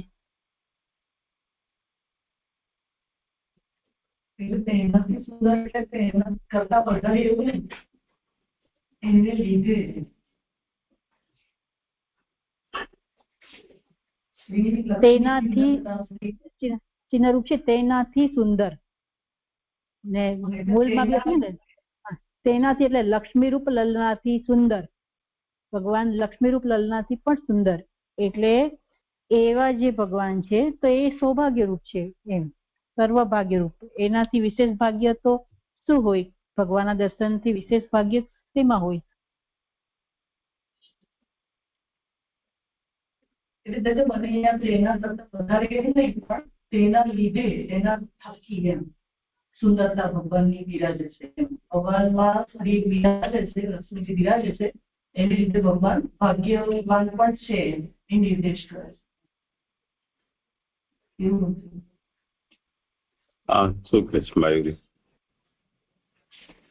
હા જે એટલે આ જે આપણે ભાવાર્થ જોઈએ શ્લોકાર્થ, તો એમાં લક્ષ્મીરૂપ લલનાથી સુંદર, લક્ષ્મીરૂપ લલના સાથે બિરાજેલા એમ મને બી એવું લાગતું હતું. પણ પછી અહીંયા જે નિરૂપણ આવ્યું ને એમાં કહ્યું છે કે સ્ત્રી એટલે લક્ષ્મી કે જે સ્ત્રીના ચિહ્ન રૂપ છે તેનાથી સુંદર, તેનાથી સુંદર, એની સાથે સુંદર એવું નથી કર્યું, પણ તેનાથી એટલે આપણે સુપરલેટિવ ડિગ્રી કહીએ ને એ રીતે તેનાથી સુંદર નિરૂપણમાં મને એવું સમજાયું એટલે મેં એવું કહ્યું. પણ આમાં તો લક્ષ્મીરૂપ લલનાથી સુંદર એટલે પ્રભુ એની સાથે બિરાજમાન હોય અને સુંદર.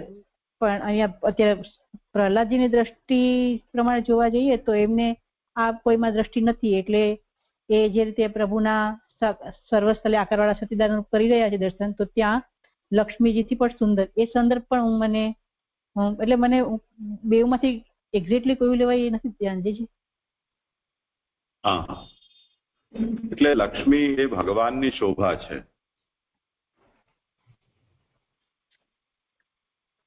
अन्यथा तो भगवान ने और कोई शोभा की आवश्यकता है नहीं, पर यदि लक्ष्मी सहित विराजी रहा है तो एनाथी ए भगवान की श्री है. तो श्री એટલે લક્ષ્મી થી એટલે લક્ષ્મી કરતા એમ નહીં, પરંતુ અહીંયા હમણાં જ કહ્યું ને તે પ્રમાણે લક્ષ્મીજી સાથે બિરાજે છે તો યુગલ સ્વરૂપની ઓર વધારે શોભા થઈ રહી છે.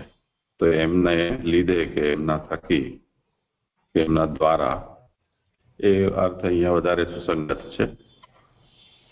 તો શ્રી લલના લલામમ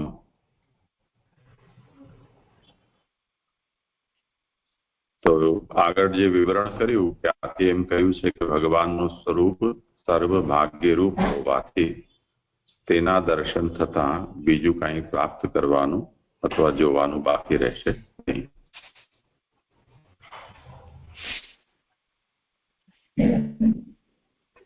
આટલું સૌભાગ્યશાળી જે સ્વરૂપ છે એનું દર્શન થઈ ગયું તો હવે બીજું શું રહ્યું બાકી?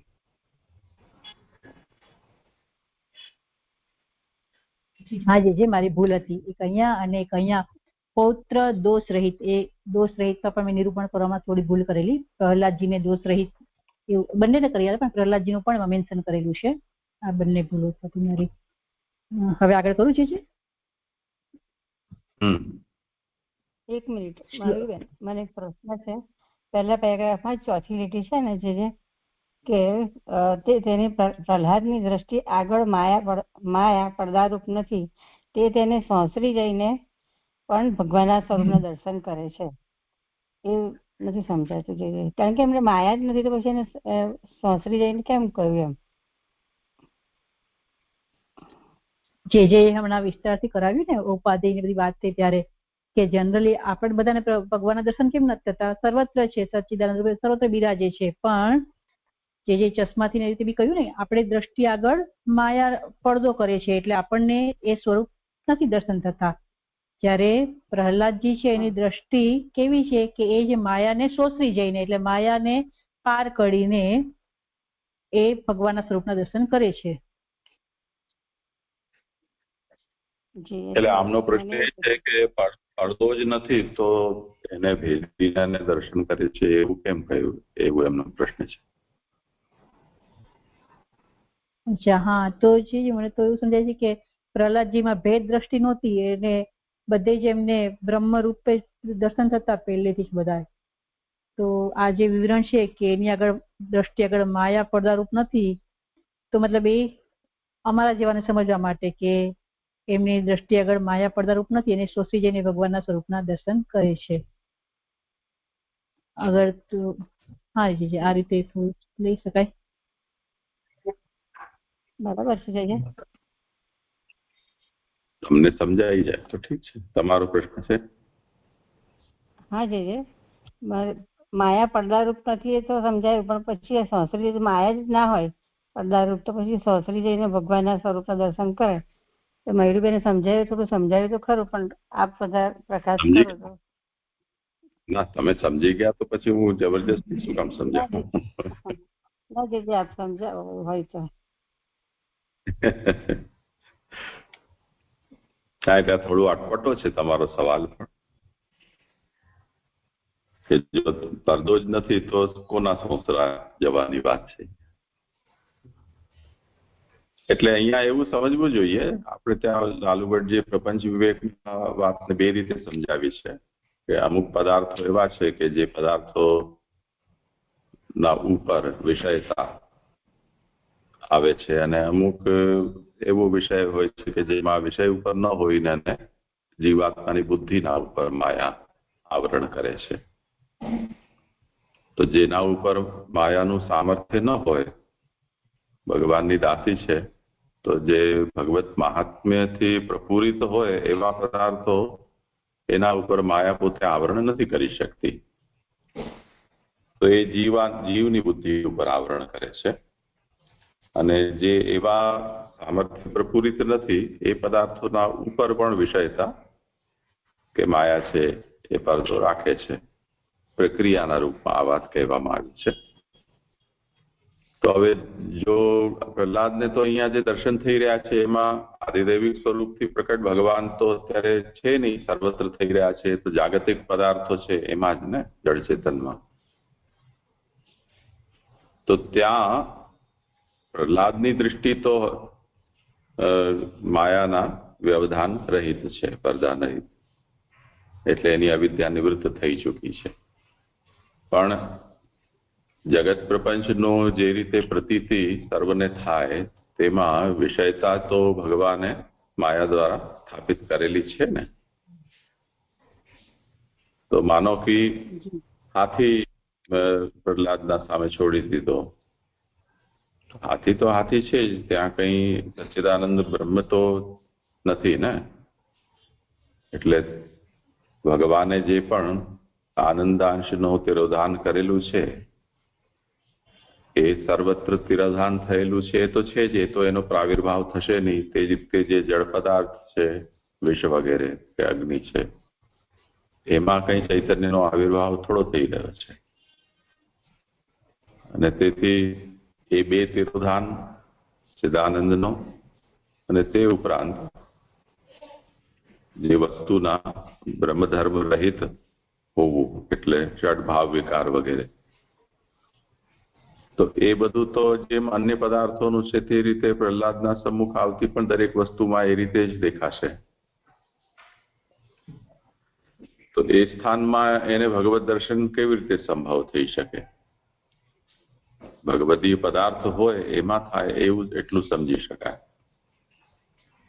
એટલે ગુરુ, વૈષ્ણવ, મહાપ્રસાદ કે ભગવત સ્વરૂપ કે તુલસી કે ગાય કે વ્રજભૂમિ, યમુના આદિ નદીઓ, તો જે પરિકરભૂત જે છે તેમાં હજી એમ આપણે સમજી શકીએ કે ત્યાં વિષયતાનું આવરણ નથી.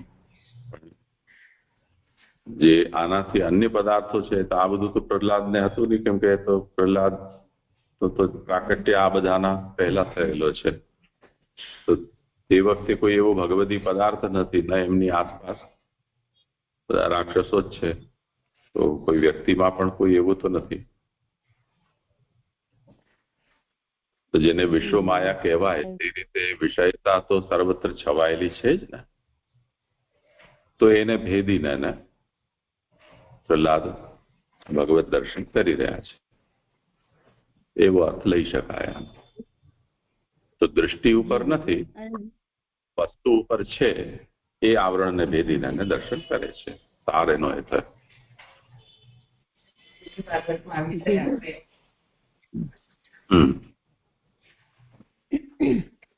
અને બીજો એક પ્રશ્ન એવો હતો કે પ્રહલાદજીને બધા દર્શન થાય છે ભગવાનને, તો એમાં ભગવાન સર્વસ્થળે આકારવાળા સચ્ચિદાનંદ રૂપ, સર્વસ્થળે હસ્ત અને ચરણના અંતવાળા આખા વિરાટ જેવા દર્શન થાય છે, તો એ કેવી રીતના દર્શન કરી શકે? કેવી રીતે નિરાકાર?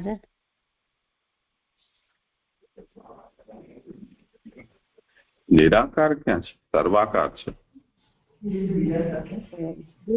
હા, ક્ષવાક સર્વાકાર ને છે ને ઉપરની 3 લીટી એમાં સમજાતું.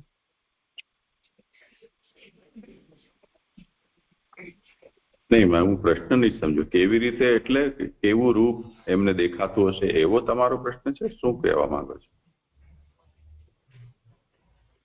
હા, જે છે પ્રહલાદજીને જે દર્શન થાય છે ને બહારથી, એમાં 18માં જે લખ્યું છે ને કે વૈરાગ્યથી ભગવાનના સાક્ષાત દર્શન થાય છે, તેમાં ભગવાન સર્વસ્થલે આકારવાળા સચ્ચિદાનંદ રૂપ, સર્વસ્થલે હસ્ત અને ચરણના અંતવાળા માયારૂપ પડદાથી ઢંકાયેલા રહે છે.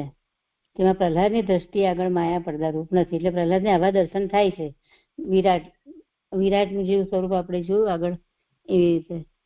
તો એ કેવી રીતે થાય?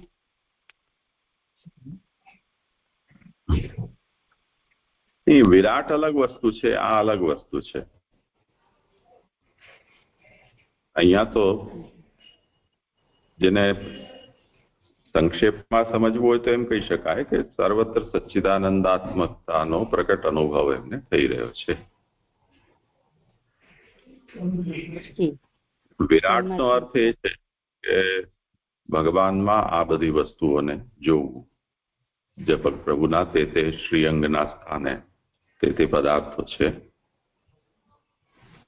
તેવું વિચારવું કે જોવું, એ વિરાટનું છે. અહીંયા એ નથી વાત. જી જી જી, કારણ કે ચરણ હસ્ત લખ્યું છે ને એટલે મને એવો પ્રશ્ન થયો છે. કોટી કોટી દંડવત પ્રણામ.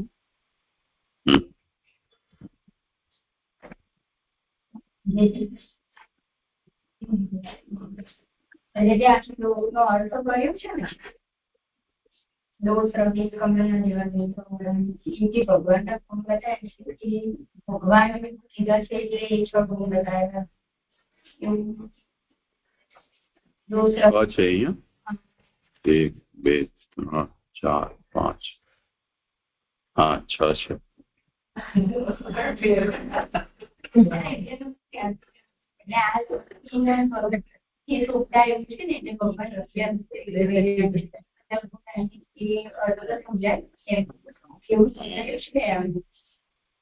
તે તો હવે આપણે ગણવું પડશે પાછું. એટલે આ દોષ રહિતમાં વૈરાગ્ય મળી જાય આપણને.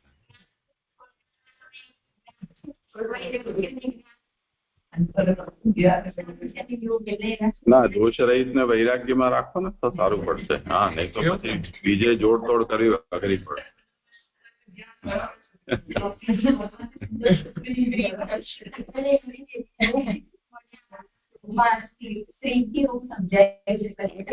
શોધો બીજા પણ કરી લો. મયુરી, તને કઈ દેખાતું હોય તો તું બતાવ. ના, મને નથી દેખાતું કઈ. ભક્તની ઈચ્છા પ્રમાણે સ્વરૂપ ધારણ કરનાર. નહીં, આ લક્ષ્મી રૂપ લલનાથી સુંદર એમાં શ્રી એટલું તો ફિક્સ કરી દો. જેટલું દોષ રહિતમાં વૈરાગ્ય. હું તો લખી જ દઉં છું. પછી શ્રી આ તો થયું. કમલ જેવા નેત્ર. ચાલો હવે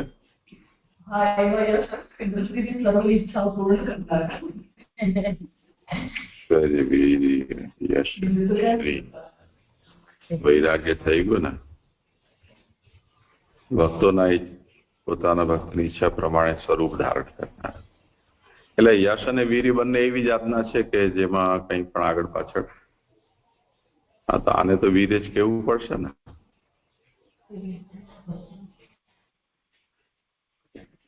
પ્રકાશતા કુંડલોથી શોભતા મુખ.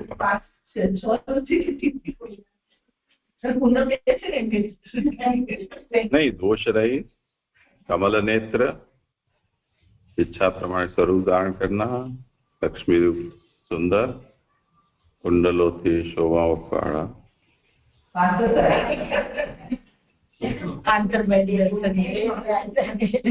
પહેલી વાર ગણ્યા ત્યારે 6 કેમ ગણાયા? આ પણ એક ગુણ છે. ભલે તમે થોડું વિચારીને જણાવજો. કાલ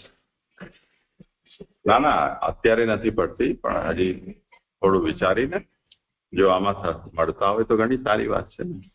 કેમ કે છે મહાપ્રભુજીએ પણ આ વાતને અહીંયા ઉલ્લેખ કર્યો નથી, પણ જો મળી જાય તો ઘણું સારું. હા, કરો બોલે. હાજી. શ્લોક 50 એની ઉત્થાનિકા પેજ નંબર 552 છેલ્લી લાઈનથી. એ પ્રમાણે ભગવાનનું મહાત્મ્ય અને તેઓ પૌત્ર થવાનું સાંભળીને દીતિ સર્વ ચિંતા રહિત થઈ, એમ નીચેના શ્લોકમાં કહે છે. એટલે જયારે એમને કશ્યપજીએ આ રીતે કહ્યું કે તારા પૌત્ર આવું થશે અને ભગવાન મહાત્મ્ય એ સાંભળ્યું એટલે એ ચિંતા રહિત થયા, એમ શ્લોકમાં કહેવાય છે.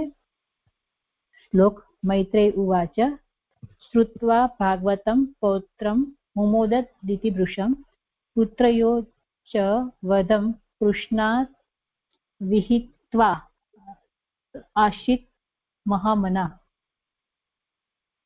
પૌત્ર ભગવાનનો ભક્ત થશે એ સાંભળીને દીતિ ઘણો આનંદ પામી અને શ્રી કૃષ્ણથી 2 પુત્રોનો વધ થશે એ જાણીને ઉદાર મનવાળી થઈ. સુબોધરીજી, પુત્ર ભગવદીય ન હોય તો પૌત્ર ભગવાનનો ભક્ત ન થાય. તેથી પુત્ર પણ ભગવાનનો ભક્ત છે, પણ નિમિત્તને લીધે ઉલટો એટલે કે દૈત્ય ભાસે છે એમ માની દીતિ ઘણી મુમોદત આનંદ પામી એવો અર્થ છે.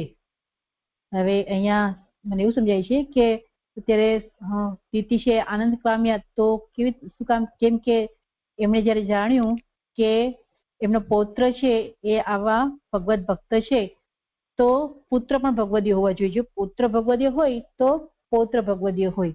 એટલે એમના જે પુત્ર જે હિરણ્યકશિપુ અને હિરણાક્ષ છે એ પણ ભગવાનના ભક્ત છે, પણ નિમિત્ત ઉલટા ભાસે છે એટલે દૈત્ય. એને અત્યારે કોઈ નિમિત્તને લીધે કે પ્રભુની એવી લીલા આગળ આવશે ત શબ્દથી, પણ એવી કોઈ લીલા પ્રભુની છે કે એને કારણે એનું જે મૂળ સ્વરૂપ છે એ નથી ભાસતું, પણ ઉલટા દેખાય છે એવું માની અને દીતીજી આનંદ પામ્યા.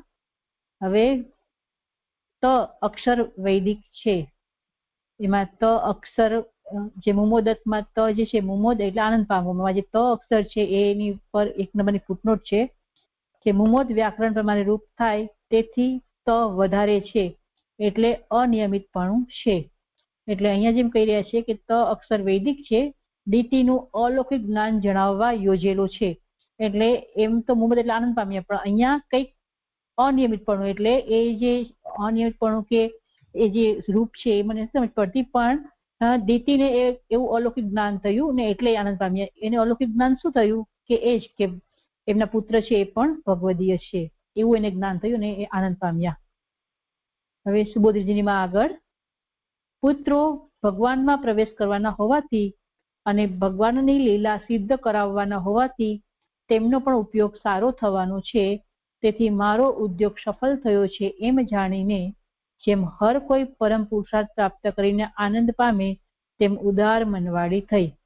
એટલે જ્યારે એમણે જાણ્યું કે એમના પુત્રોને ભગવાન શ્રી હસ્તથી મારશે તો મતલબ શાસ્ત્રમાં લખ્યું છે કે જેને ભગવાન મારે એનો મતલબ મુક્તિ મળે, ભગવાનમાં પ્રવેશ થાય. તો એમણે વિચાર્યું કે પુત્રો છે એનો પણ ભગવાનમાં પ્રવેશ થશે અને એ જે પુત્રો છે એ ભગવાનની લીલા સિદ્ધ કરાવવાના હોવાથી એમના પુત્રોનો પણ ઉપયોગ સારો છે. એટલે પ્રભુએ એમને એના લીલા પરિકર તરીકે એમને લીધા છે અને તેથી એમને જે કામના કરેલી અને કશ્યપજીએ ત્યારે ક્રોધિત થયેલા અને એમને પછી વરદાન આપ્યા ને તો એ બધું જે પણ હતું એ બધું સફળ થયું એમ જાણીને જેમ કોઈ પરમ પુરુષાર્થ પ્રાપ્ત કરીને આનંદ પામે એમ એ ઉદાર મનવાળા થયા. જનરલી કોઈ પણ માં એના પુત્રોને આ રીતે વધ થાય એ માને ત્યારે ચિંતિત થઈ જાય છે, પણ આમણે જોયું કે કેમ કે દીતી ભક્ત છે એટલે પુત્રોના વધને એટલું મહત્વ ન આપીને ભગવાનને મહાત્મ્ય આપ્યું અને તેથી એ ઉદાર મનવાળા થયા. આથી સુબોધજીમાં આગળ આથી દીતી એવા પ્રકારે ભગવાનની લીલા સિદ્ધ કરાવતી હોવાથી શાસ્ત્રમાં કહેલા ભક્તિ માર્ગમાં રહેલી ન હોવા છતાં ભક્ત હોવાથી તે સૃષ્ટિમાં ઉપયોગી હોવાથી તે મતાંતરથી પરમ ભક્ત હોવાનું જણાવેલું છે. હવે આમાં 2 નંબર આથી દીતી એવા પ્રકારે, એમાં આથીમાં 2 નંબરની ફૂટનોટ છે કે આથી એટલે આ ઉપસંહાર કરતા શ્લોકથી, એટલે આ 50મો શ્લોક છે જે આ અધ્યાયનો ઉપસંહાર કરે છે એમાં દીતી એવા પ્રકારે ભગવાનની લીલા સિદ્ધ કરાવતા હોવાથી, એટલે એમના પુત્ર છે એ આ રીતે ભગવાનની લીલા પરિક્રમા છે ને પૌત્ર આ રીતે ભગવદીય બનશે. તો એ જે ઉપસંહારનો શ્લોક છે એમાંથી શાસ્ત્રમાં કહેલા ભક્તિ માર્ગમાં રહેલી ન હોવા છતાં ભક્ત હોવાથી તે સૃષ્ટિમાં ઉપયોગી હોવાથી મતાંતરથી પરમ ભક્ત હોવાનું, એમાં મતાંતરથી પરમ ભક્ત હોવાનું જણાવ્યું છે. 3 નંબરની ફૂટનોટ છે કે દીતીને પરમ ભક્ત કહેવાનું પ્રયોજન કહેલું છે. અધ્યાયના આરંભમાં વિદુરના પ્રશ્નનું અભિનંદન અને કથાનું મહાત્મ્ય કહીને જુદું પ્રકરણ કહી અંતે દીતીની ભગવાનમાં ભક્તિ કહી. તેથી આરંભ અને ઉપસંહારથી આ પ્રકરણનું તાત્પર્ય ભગવાનમાં છે એવો નિશ્ચય કરવો યોગ્ય છે. એવી રીતે ભગવાનનો અવતાર અને મુક્ત જીવોની ઉત્પત્તિ ઉપોદ્ઘાત રૂપ છે એમ જાણવું, એમ પુરુષોત્તમજી કહી રહ્યા છે. એટલે દીતીને પરમ ભક્ત કીધાનું શું કારણ, તો કે આપણે જે અધ્યાય આરંભ થયો એમાં 3જા શ્લોકમાં વિદુરજી પ્રશ્ન પૂછી રહ્યા છે કે ભગવાન અને હિરણ્યાક્ષ આ બંનેનું યુદ્ધ શા કારણથી થયું, કેમ કે હિરણ્યાક્ષ પાસે બધું જ હતું તો એવું કયા કારણ હતા કે જેને કારણે ભગવાન વરાહ છે એ પૃથ્વીને લઈને જતા હતા ત્યારે એ બંનેનું યુદ્ધ થયું. તો ત્યાંથી ત્યારે એ આમણે મૈત્રીજીએ એમના પ્રશ્નનું અભિનંદન કર્યું અને કથાનું મહાત્મ્ય કહેવાનું શરૂ કર્યું. એટલે ત્યાંથી પછી જુદું પ્રકરણ કહીને પછી આ બધે વાર્તા પ્રસંગ આવે છે કે કથાનું મહાત્મ્ય કેવું છે ને એ કહીને પછી ત્યાંથી એ પ્રકરણ સ્ટાર્ટ કરી અને છેલ્લો જે શ્લોક છે એનું દીતીની ભગવાનમાં ભક્તિ કહી. કેમ કે જો દીતી ભગવાન ભક્ત ન હોત તો એના પૌત્રનો વધ જાણી, એના પુત્રનો ભગવાનના હાથે વધ જાણીને જેમ હિરણ્યકશિપુને હિરણ્યાક્ષને થયું કે મારા ભાઈને વિષ્ણુએ માર્યો છે એટલે એને હંમેશા વિષ્ણુ પ્રત્યે દ્વેષ રહેતો એવું થાત, પણ કેમ કે આ ભગવાન ભક્ત હતા દીતી પણ એટલે એની ભગવાનમાં ભક્તિ કહીને તેથી આરંભ અને ઉપસંહાર, એટલે આરંભ થયો શ્લોક અધ્યાયનો એ અને ઉપસંહારથી આ જે પ્રકરણ છે એનું તાત્પર્ય ભગવાનમાં છે એવો નિશ્ચય કરવો. અને એવી રીતે ભગવાનનો અવતાર અને મુક્ત જીવોની ઉત્પત્તિ ઉપોદ્ઘાત રૂપ છે. એટલે મુક્ત જીવોની જે ઉત્પત્તિ બતાવી તો આપણે જોયું કે જો મુક્ત જીવોની ઉત્પત્તિ ન બતાવી હોત તો એમ થાત કે લોકો મતલબ કર્મને કારણે જીવે છે, કર્મને કારણે સંસારમાં આવે છે, પણ કેમ કે મુક્ત જીવોની ઉત્પત્તિ બતાવી એટલે કે આ સ્વર્ગ છે એ પ્રભુની લીલા છે, પ્રભુ આ સ્વર્ગ કરનાર છે. એ રીતે આ અધ્યાય કે આ પ્રકરણ છે એનો ઉપોદ્ઘાત રૂપ છે એવું મને સમજાય છે. જે આ શ્લોક અહીંયા પૂર્ણ થયો ને આ અધ્યાય પણ અહીંયા પૂર્ણ થાય છે. ઇતિ શ્રી લક્ષ્મણ ભટ્ટના પુત્ર શ્રીમદ વલ્લભ દીક્ષિત રચેલી શ્રીમદ ભાગવતની સુબોધિનીમાં 3જા સ્કંદના 14મા અધ્યાયનું વિવરણ સમાપ્ત. પ્રણામ છે.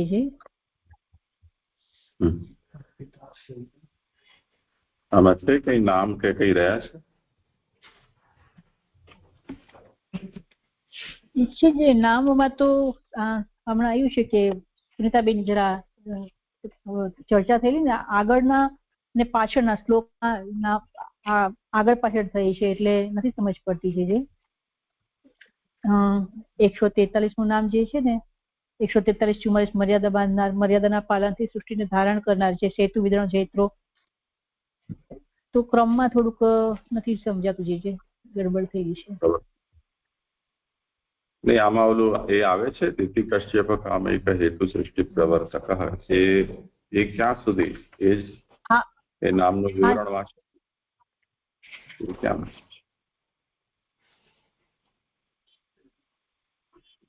એટલે આ છેલ્લો શ્લોક નું આવ્યું એના અંદર એવું લાગ્યું.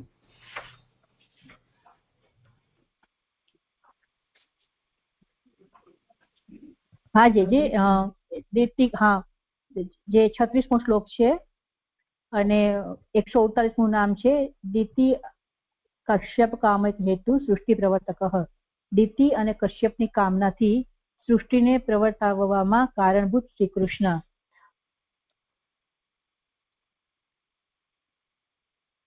પછી એનું વિવરણ શું? સોરી પણ અત્યારે મારી પાસે બુક નથી ને એટલે વિવરણ પ્લીઝ બીજા કોઈ પાસે હોય તો જરા રીડ કરો ને. સુનિતાબેન કે અર્પિતાબેન આવી ગયા. અર્પિતા, તમે યાદ કરો એટલી વાત. દંડોત પ્રણામ જજે, આપની કૃપા અપરંપાર જજે અમારા પર. 138મું નામ લઉં છું. જજે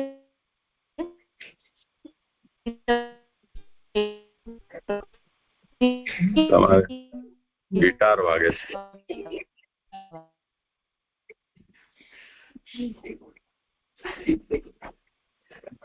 હવે લઉં છું. दैत्यों की माता दीति और कश्यप मुनि उन दोनों के काम के लिए हेतु वाली और दैत्यमयी यानी काममयी सृष्टि के सर्जनहार स्वयं भगवान ही हैं। इस स्कंद के 14वें अध्याय के दीति दाक्षायणी क्षतमारिचम कश्यपम पतिम अपत्य कामा चक्र में आज 7मो श्लोक आवे छे. जे आ अध्यायनो ए श्लोकनो અહીં આગળ લીધેલો છે. એનો अर्थ है कि हे विदुर जी, एक बार दक्ष की पुत्री दीति ने पुत्र प्राप्ति की इच्छा से कामातुर होकर सायंकाल के समय ही अपने पति मरीचि नंदन कश्यप जी से प्रार्थना की. इस प्रमाण के द्वारा दैत्य की सृष्टि प्रकट होने का मूल बीज बताते हैं. ये कारण भी भगवान की इच्छा से ही उत्पन्न हुआ है. अतएव उस सृष्टि के प्रकट करने वाले भी आप प्रभु ही हैं. आ नाम संपन्न थયું. જે મયુરબેને કીધું ને એ પ્રમાણે સેતુ નામ છે ને જે એ તો સેતુ તો આવી ગયો તો પણ ચૈત્રો શેમાં આવ્યો? હા, એ જે એ નામમાં નથી ખ્યાલ આવતો. જે 28મા શ્લોકમાં સેતુ આવ્યો અને 7મા શ્લોકમાં આ 148મું નામ આવ્યું. એટલે 143 થી એ જૈત્રો વિધરણ જે નથી ખ્યાલ આવતો કયા નામ ક્યાં આવશે. એ જે હા વાંચું છે. વિધરણનું લઉં છું. જે જૈત્રોનું સેતુનું થઈ ગયું હતું, વિધરણથી લઉં છું એનું ડિટેલમાં. विधरण 144वां नाम. एना बे अर्थ है कि विशेष रूप से सबको धारण करने वाले, और दूसरा अर्थ है वी अर्थात गरुड़ को धारण करने का जिनका सामर्थ्य है. तात्पर्य यह है कि प्रभु ने गरुड़ जी को अपना वाहन बनाकर अपने को धारण करने की अद्भुत शक्ति गरुड़ को प्रदान की है. तीसरा अर्थ है कि विकाल को धारण करने वाले. दाढ़ की नोक पर विशेषकर भूमि को धारण करने वाले ऐसे वाराह रूप भगवान इसी काल को धारण करने वाले, क्योंकि स्वयं ही कालात्मक है, ऐसा पहले ही बताया जा चुका है। और भी गरुड़ में महावेग पूर्वक धारण करने की गजब की शक्ति है। प्रभु ने अपना वाहन बनाकर उनमें अपने को धारण करने की अद्भुत शक्ति प्रदान की है। यह प्रभु कृपा का ही परिणाम है। आ विधारणु थयुं। हवे आगळ जैत्र छे। जय प्राप्त करने का जिसका स्वभाव है ऐसे प्रभु सर्वसमर्थ है, अर्थात सर्वत्र जिसकी जय है। जगन्नियता इस सर्व विश्व नाटक के सूत्रधार परमात्मा विजयशील हो, इसमें क्या आश्चर्य। कठपुतलियों को चलाने वाला जिस प्रकार से उन पुतलियों को नचाता है वैसे ही वो नाचती है। इसी प्रकार जगत के सूत्र को धारण करने वाले भगवान जैसे चाहते हैं वैसे ही सर्व प्राणी मात्र का प्रवर्तन होता है। इस प्रकार के अद्भुत अलौकिक प्रभाववान भगवान सर्वत्र विजयवान हो ये स्वाभाविक ही है। एना पछी हिरण्याक्षां तो मन लागे कि तो नेक्स्ट अध्याय में ज आवशे। અને પછી એનું નામ सूर છે કે सूर એટલે કે सुंदर शोभा देने वाले, दैत्य का नाश करके सबका कल्याण करने रूप, એ પણ मन लागे कि नेक्स्ट अध्याय में ज आवशे। જે આ બે નામનું ક્યાં થઈ શકશે નથી આઈડિયા આવતો। દંડવત પ્રણામ।